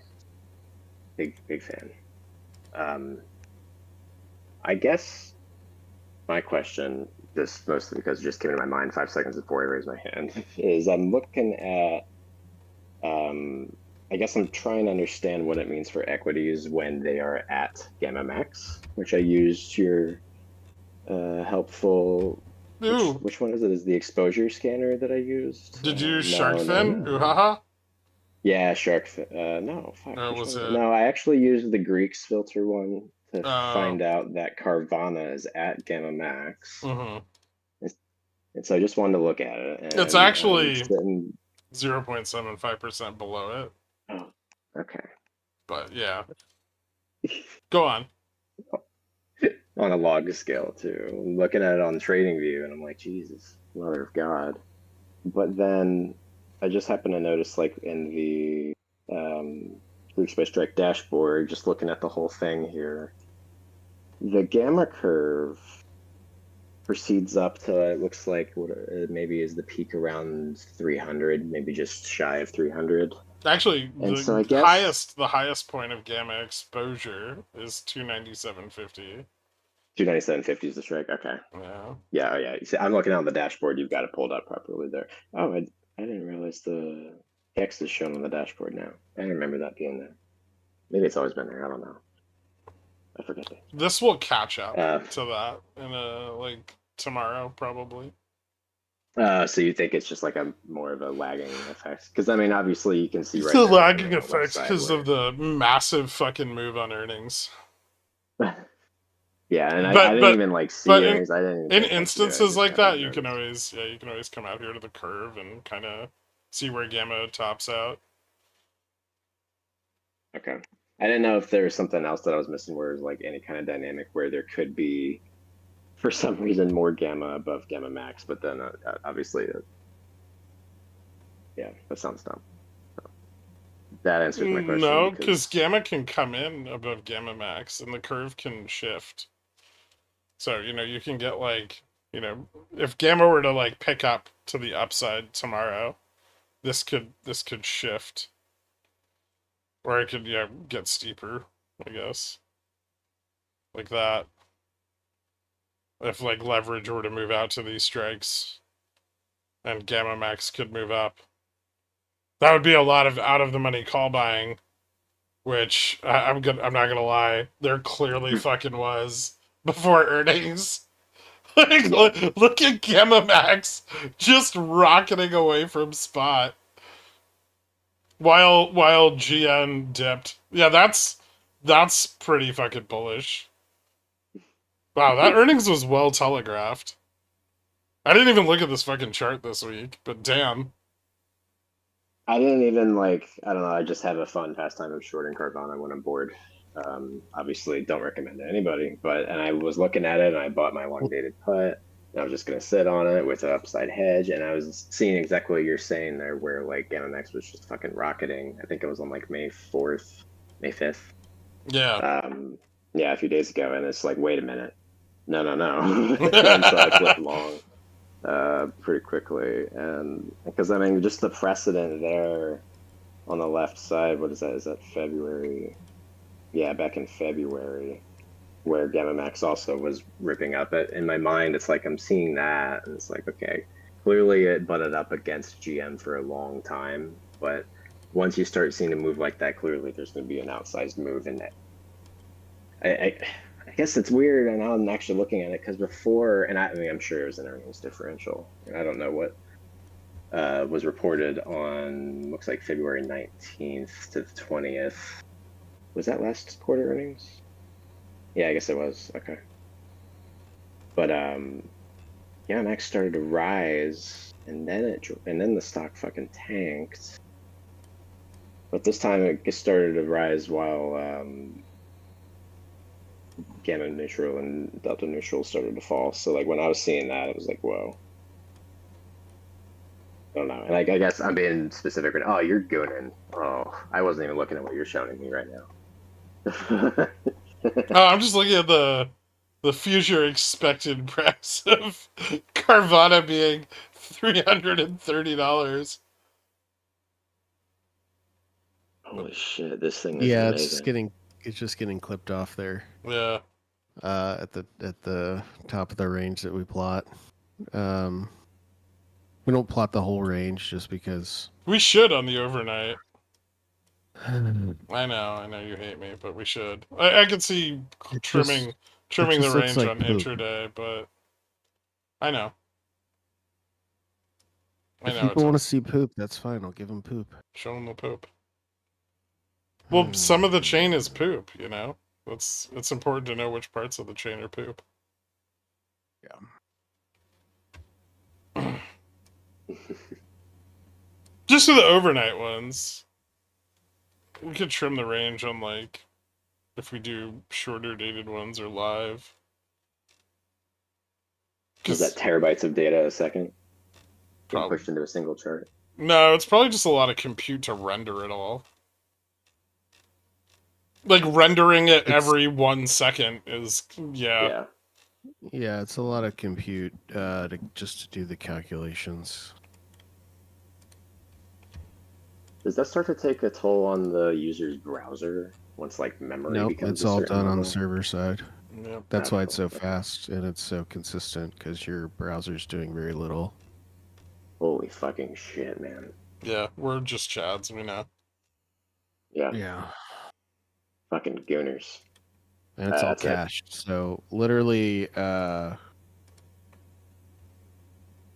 yeah, all that we do with you guys is just serve from cache to you, and then I think we actually render it too. So you literally it's just like shit pictures to you. That's all your device does, is just receive images. Well, I'm receiving. So thank you guys so much for the continuous work. I know there's a lot to do, and we're just getting started, but it's seriously fucking amazing.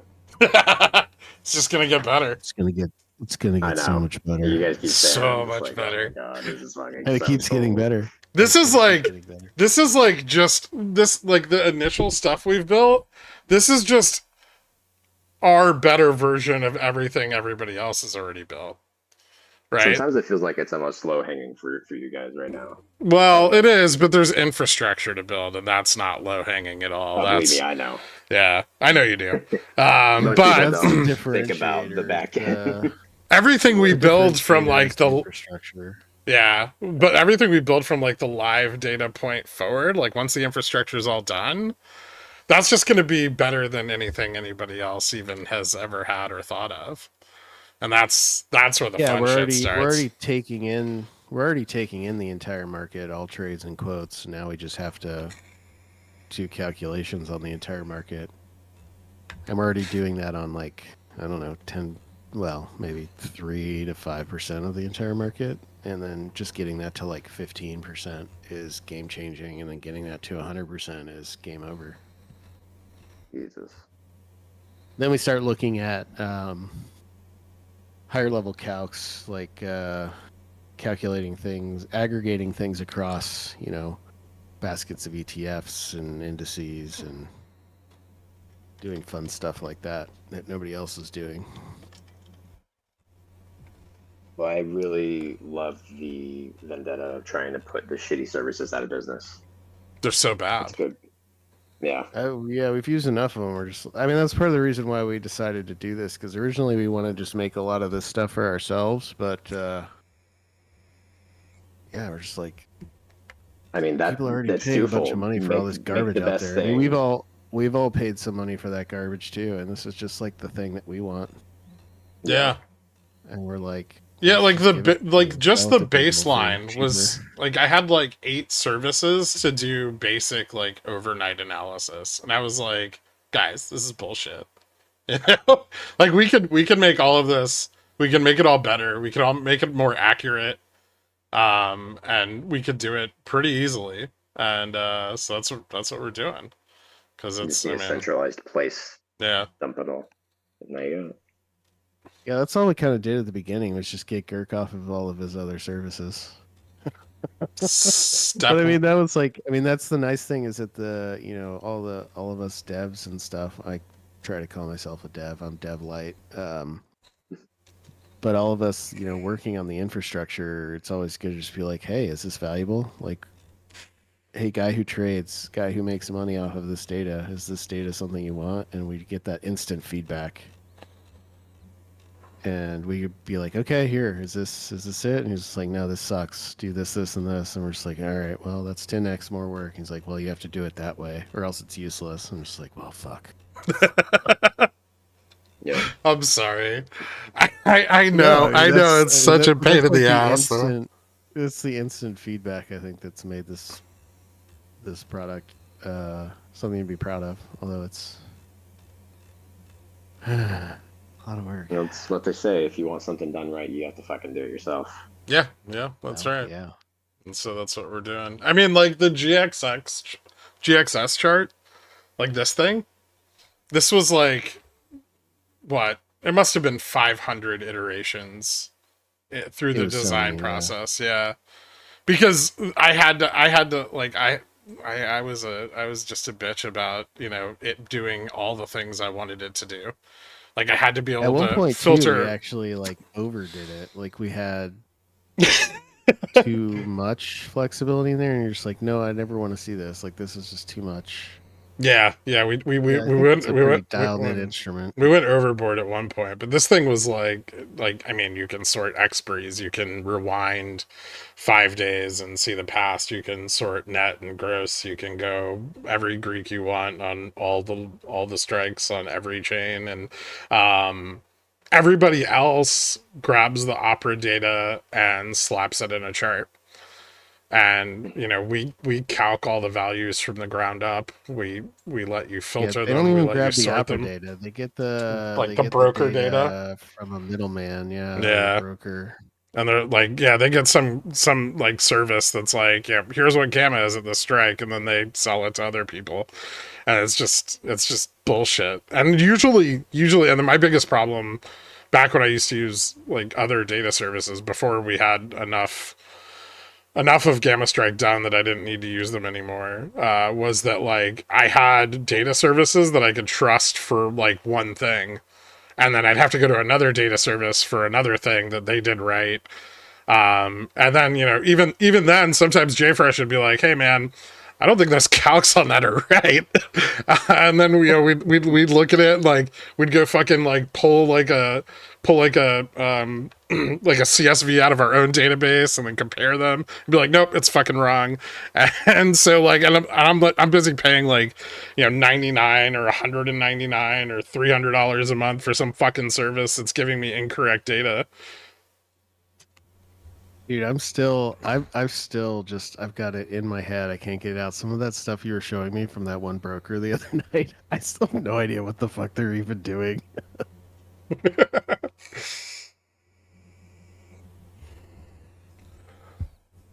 Can I see an options chain? You mean the way you're looking at one right now.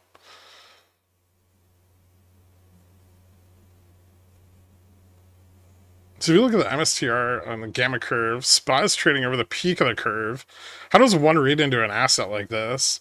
What is it even trading into? Can one expect it to overcorrect? I mean, yes. Overcorrection on MSTR is definitely something that happens, but we can take a look. So it is above Gamma Max. It is above Gamma Max. It's very hard for this to continue up because Gamma falls off to the upside. So as price rises, the dealer is shedding delta. Now, there's probably a lot of delta out here. Well, some. There's a decent amount at like 410.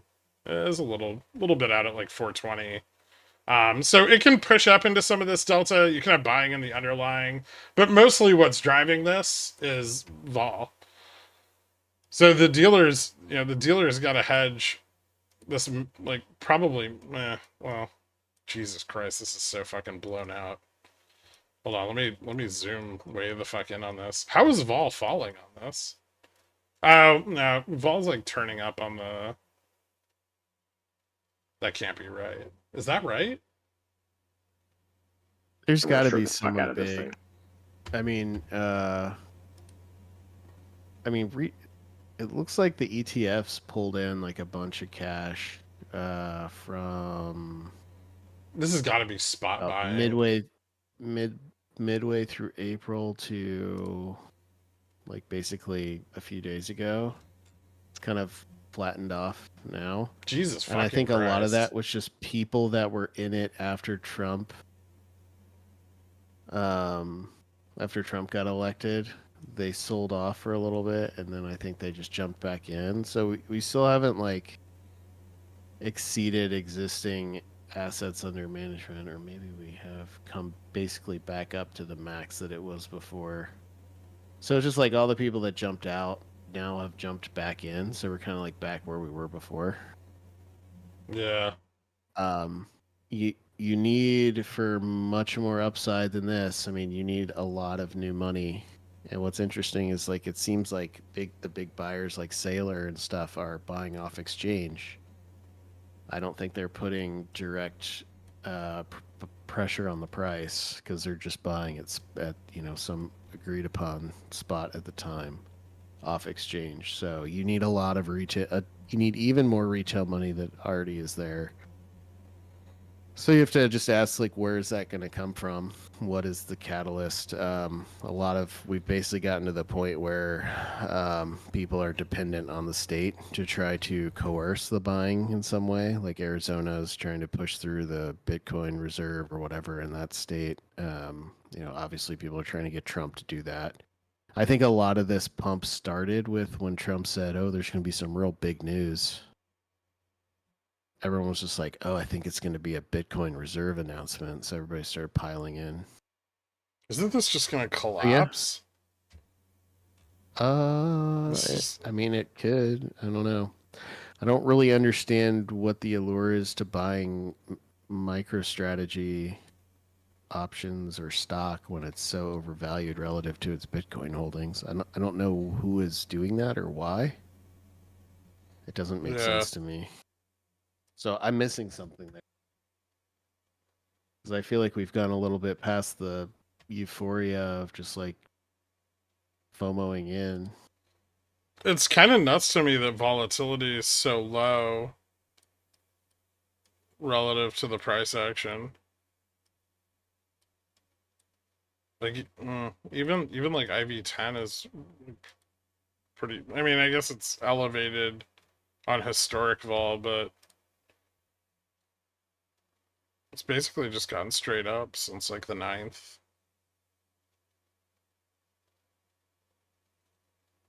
There's just no dispersion here at all.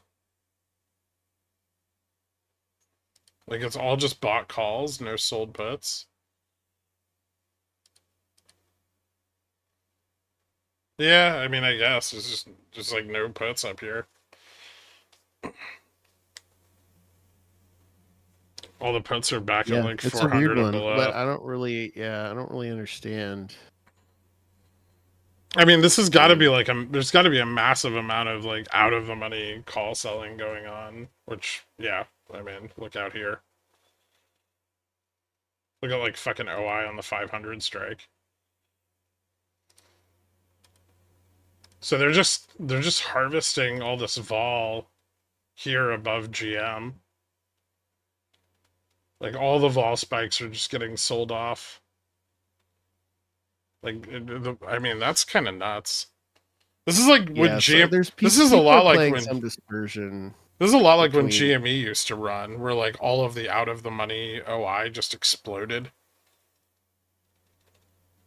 People have to be playing some dispersion between IBIT, MSTR, and Bitcoin exchange stuff. I don't know what it is, but somebody's playing it because the spreads there are just so unnaturally large and they've persisted for so long that there's something that I'm missing that makes me not necessarily want to not be too excited to jump in on a position on it, anything related to Bitcoin, because I've tracked a lot of it and something's missing. As volatility picks up, the MM needs to hedge the out-of-the-money calls here. But these calls are being sold on probably in line with the MM increasing volatility, because like the OI on some of these strikes out of the money is kind of nuts. It's like 38,000 calls at 500. There's, you know, another, what the fuck is that? Like 29,000 at 6. There's a lot of calls being sold out here, and probably. Oops. Yeah, probably been being sold for some time. They've got theta on them too. They're not short dated. So they're selling the fuck out of that bump in Vega and that IV uptick. Because that's the only explanation for the stock going up like fucking 15%, 20% in that shorter period of time, and volatility is just like bottomed out.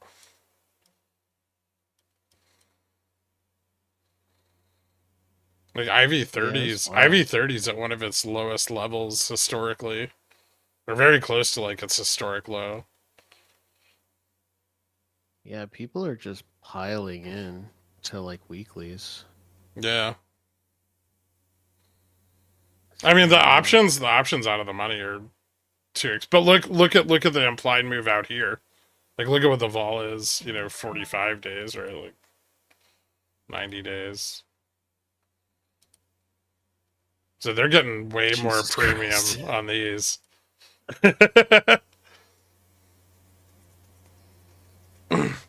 I still fail to wrap my head around how a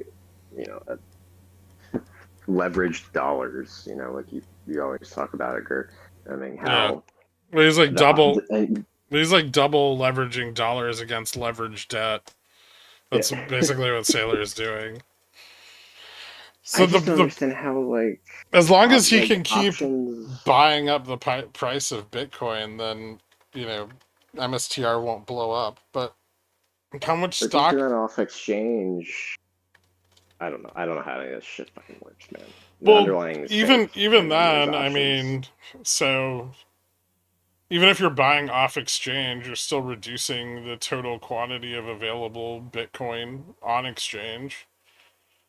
I mean, not via the ETFs, because those can effectively print Bitcoin, but like total available Bitcoin at any given time is a limited amount. Or I guess Yeah, but at the so same time, you have all of these Bitcoin miners that are still, even at these prices, not profitable because there's so many people that have jumped in to try to mine this shit that the difficulty rating has gone up enough that they're still not profitable. And so you still have this you have the situation where Bitcoin is being fueled completely by speculation because it doesn't sustain itself by its own cost. You imagine like 90%, 95% of the cost to transact on Bitcoin is paid for through dilution, printing more coins. And nobody's going to want to trade Bitcoin if it costs $200 to trade $50 of Bitcoin, which is kind of what the end game is there. Well, you know what's need some real interesting utility. is Sailor's end game, right? If he can keep issuing, like, say Bitcoin can stay above his break-even price, and he can keep issuing convertible debt and keep buying Bitcoin. I mean, eventually he's going to do what Buffett proposed in the beginning, which was buy all the Bitcoin, and then nobody wants it because he owns it all. And so the price of Bitcoin just goes to nothing. Yeah. It's kind of a long way off from that, but yeah, I mean we'll see. Is he that far Yeah, I mean off? that's Oh, why I've man. been looking at ETFs. I'm interested to see if these ETFs can actually meaningfully break higher in terms of how much money net has been pumped in. Because right now we're kind of sitting at the previous max. Yeah. Because yeah, I'm not entirely sure where that money would come from or who the next marginal buyer is. I feel like all the suckers that are in at this point. But How many the shares state, does... I guess the state. Here's the answer to when Bitcoin crashes. How many shares does Saylor have left of MSTR? Oh wait, you mean he's selling his Like his own Bitcoin personal. and turning it into dollars? He's been doing that Fiat all along. currency? No, he's selling his own shares. He's been converting. He's been buying dollars for himself while buying His shares, Bitcoin not the actual for Bitcoin, right? his But company. still, he's not buying Bitcoin. Why He's would still... he own Bitcoin? So he still owns 9.9% of the company, down from a high of 25% of the company. Does it say when that high There was? you go. So he has 19,998 shares, or 19,998 shares. Wonder The how high leveraged the high speculative was assets do. April of 2023. He hit 24.2% ownership. Interesting. But he also, back then, 24.2% ownership was 2 million shares. He now has 19 million shares, but only owns 9.9%. Jesus Christ. So he's just printing himself money. Gotta feel He's a fucking amazing. genius. He is. I hate him, But but he's so fucking crazy. He's brilliant. But it'll also be a lot of fun to watch it completely blow up. I mean, he'll be rich, though. Yeah, but I mean, Yeah. like the whole scheme blow up. It'll Yeah. be quite the blaze in the night sky. I feel like MSTR blowing up right now would be the death of Bitcoin for quite some time.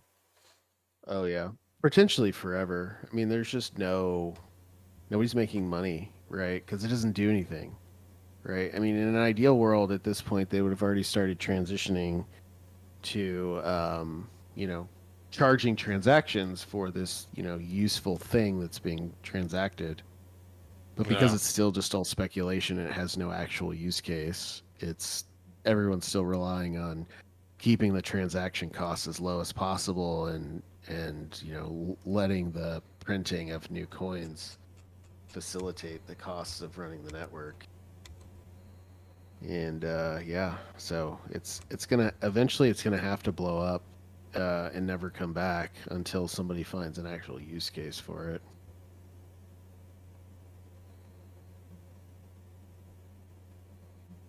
But Yeah. I mean, as we can see, it's gotten quite.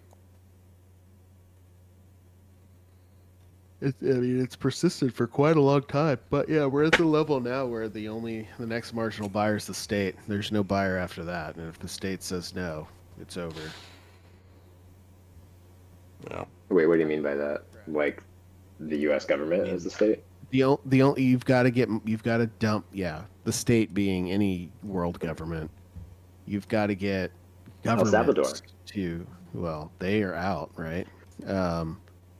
The World Bank or whatever, part of a stipulation of giving them loans was for them to get out of that shit, which they were not really doing anything with it anyway.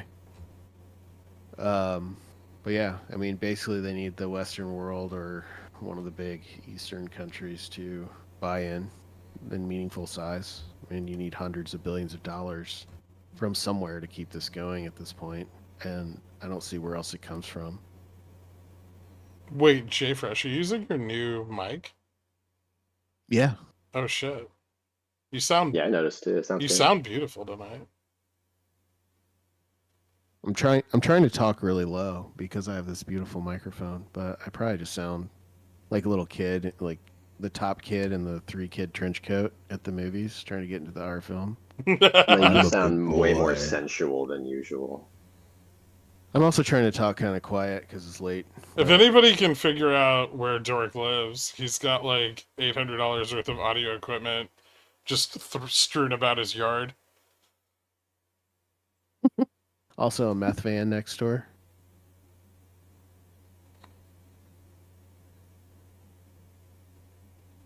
All right, I'm gonna go to bed. Yeah, we Thanks, know guys, as we're always. we're well aware of MSTR's trade against. Yes, we know. You have all the convertible bond arb squeezing out all the short vol, and then back and forth and back and forth and back and forth. Fuck off! I know a guy who has a key to my house. Is it you? I dedicated the stream card to you today. It was you and your pork man that you drive around with. Wait, I didn't see this card. What was it? No, you didn't see the. Hold on, I've got it. I'll put it in chat on the Discord.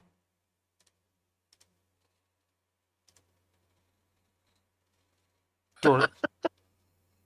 This is how he uses the carpool lane.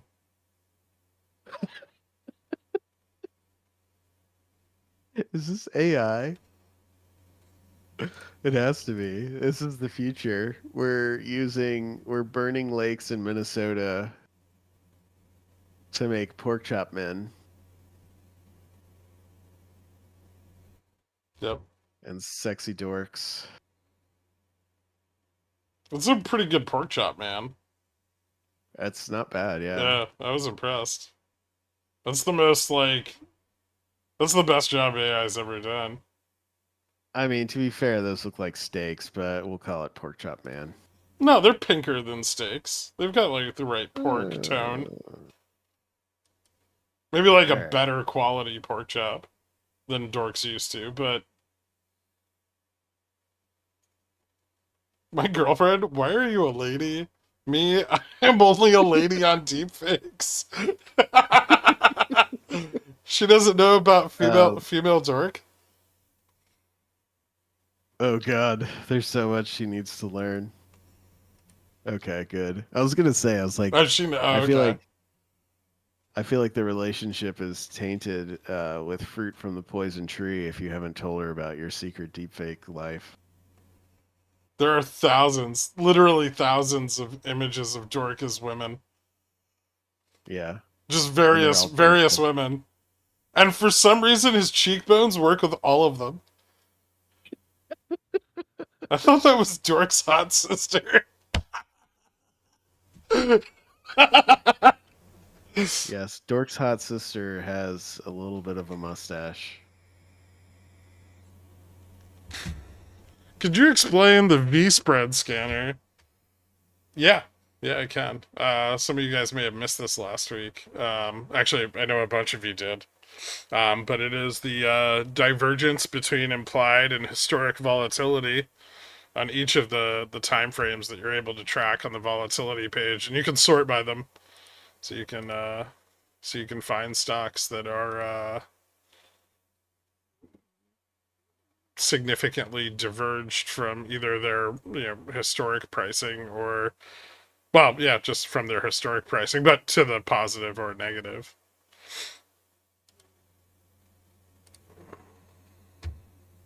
So if you take a look at MVST here on the vol page, you can see there's IV30 is or IV10, I guess we should go with, is very, very, very diverged from the HV10. Actually, that's kind of nuts. What's going on with this? Oh, damn. No, it's worth $1.90. Yeah, that might be. Why are we even tracking this? Alright, anyway.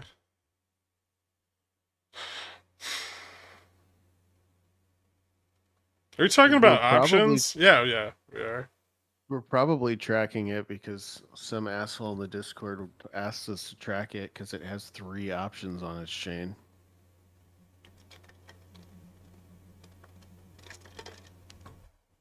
Yeah. What is this? New VST?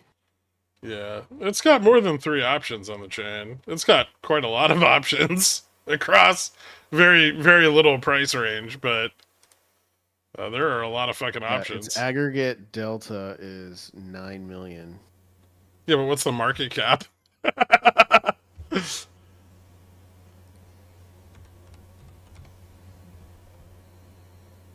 680. Damn, how many shares? Huh.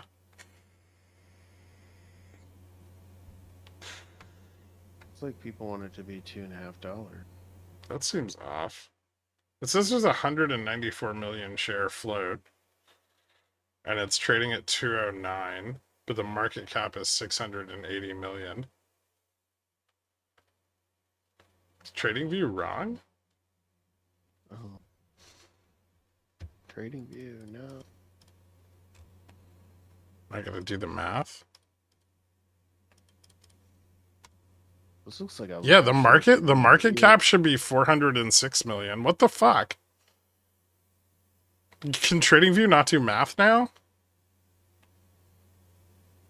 Probably just pulling it from a service that's not calculating it correctly. No, maybe.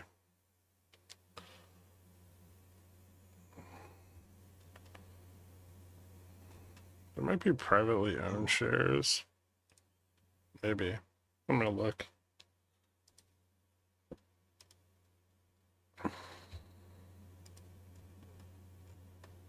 Kind of seems like a vol short to me, to be honest. Like, go short it.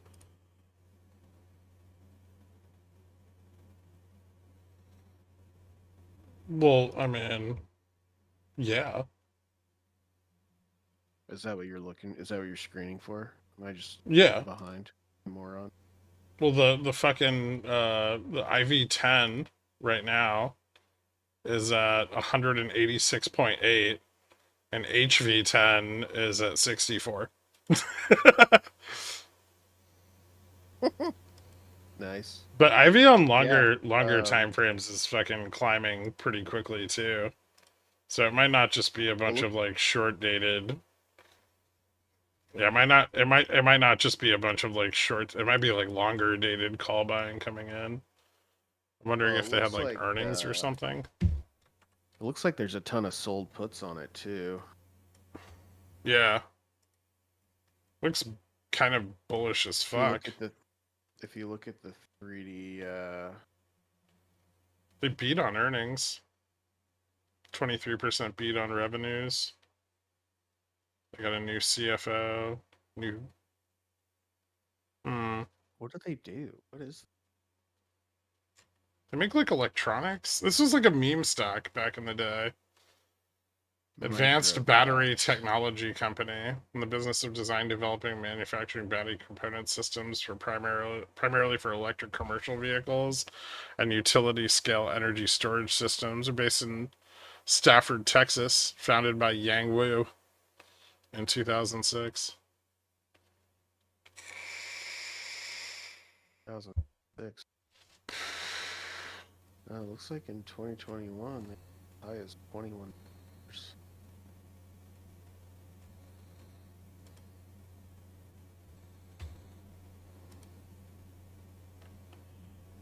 Yeah, it looks. Oh, total common outstanding shares is 325 million. So it's just their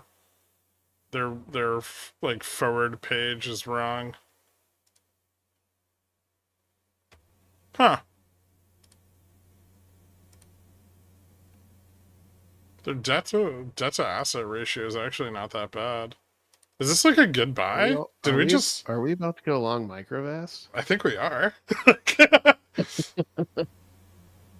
Maybe I'll pick up 100 shares and play around with it. I mean, it's like fucking. It's trading at like 1.61 to book.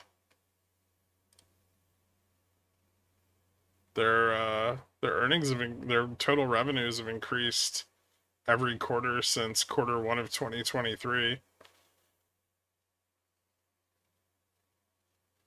Let me see if I can find the like EBIT.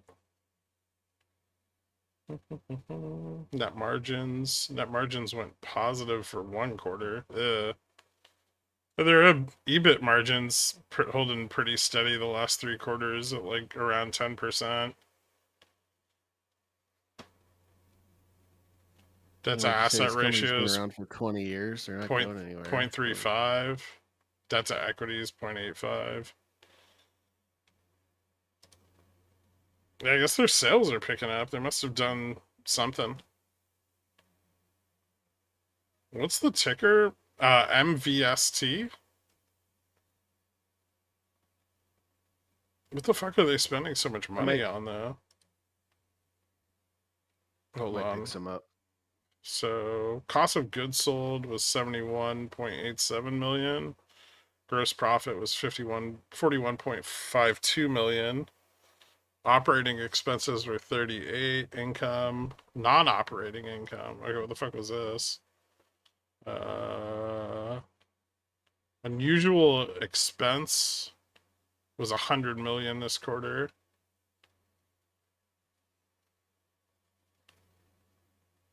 Huh. I wonder what the fuck they spent that 100 million on. I'm gonna have to dig back through their like news and stuff, but that's interesting. Yeah, they're clearly not profitable. No, they're not. But they're getting close. Their revenues are moving up. Yeah, I'll have to dig into what their differentiator is, what their focus is. Yeah, I agree. It's been around for a long time, so doing something. God, their free cash flows are like not a very big percentage of their debt. Or yeah. It's like 0.02. Their cash flows are 0.02% of their total debt. But they've got 109. They got 109 million in cash on hand still. So I guess they could pay down some of their near-term liabilities. Yeah. All right, this is deviating pretty far. Yeah. We gotta wrap this up. Wrap this shit up. Is their number one customer GoEV? Get this fundamental discussion the fuck out of here. It was interesting, right? Their IVs exploding on every time frame. Fucking stocks up like Jesus Christ. 1,200% in the last since November. Hey, Gherk. What? I think we should talk about baby farms now. Yeah, I think so. That means it's time to end the stream.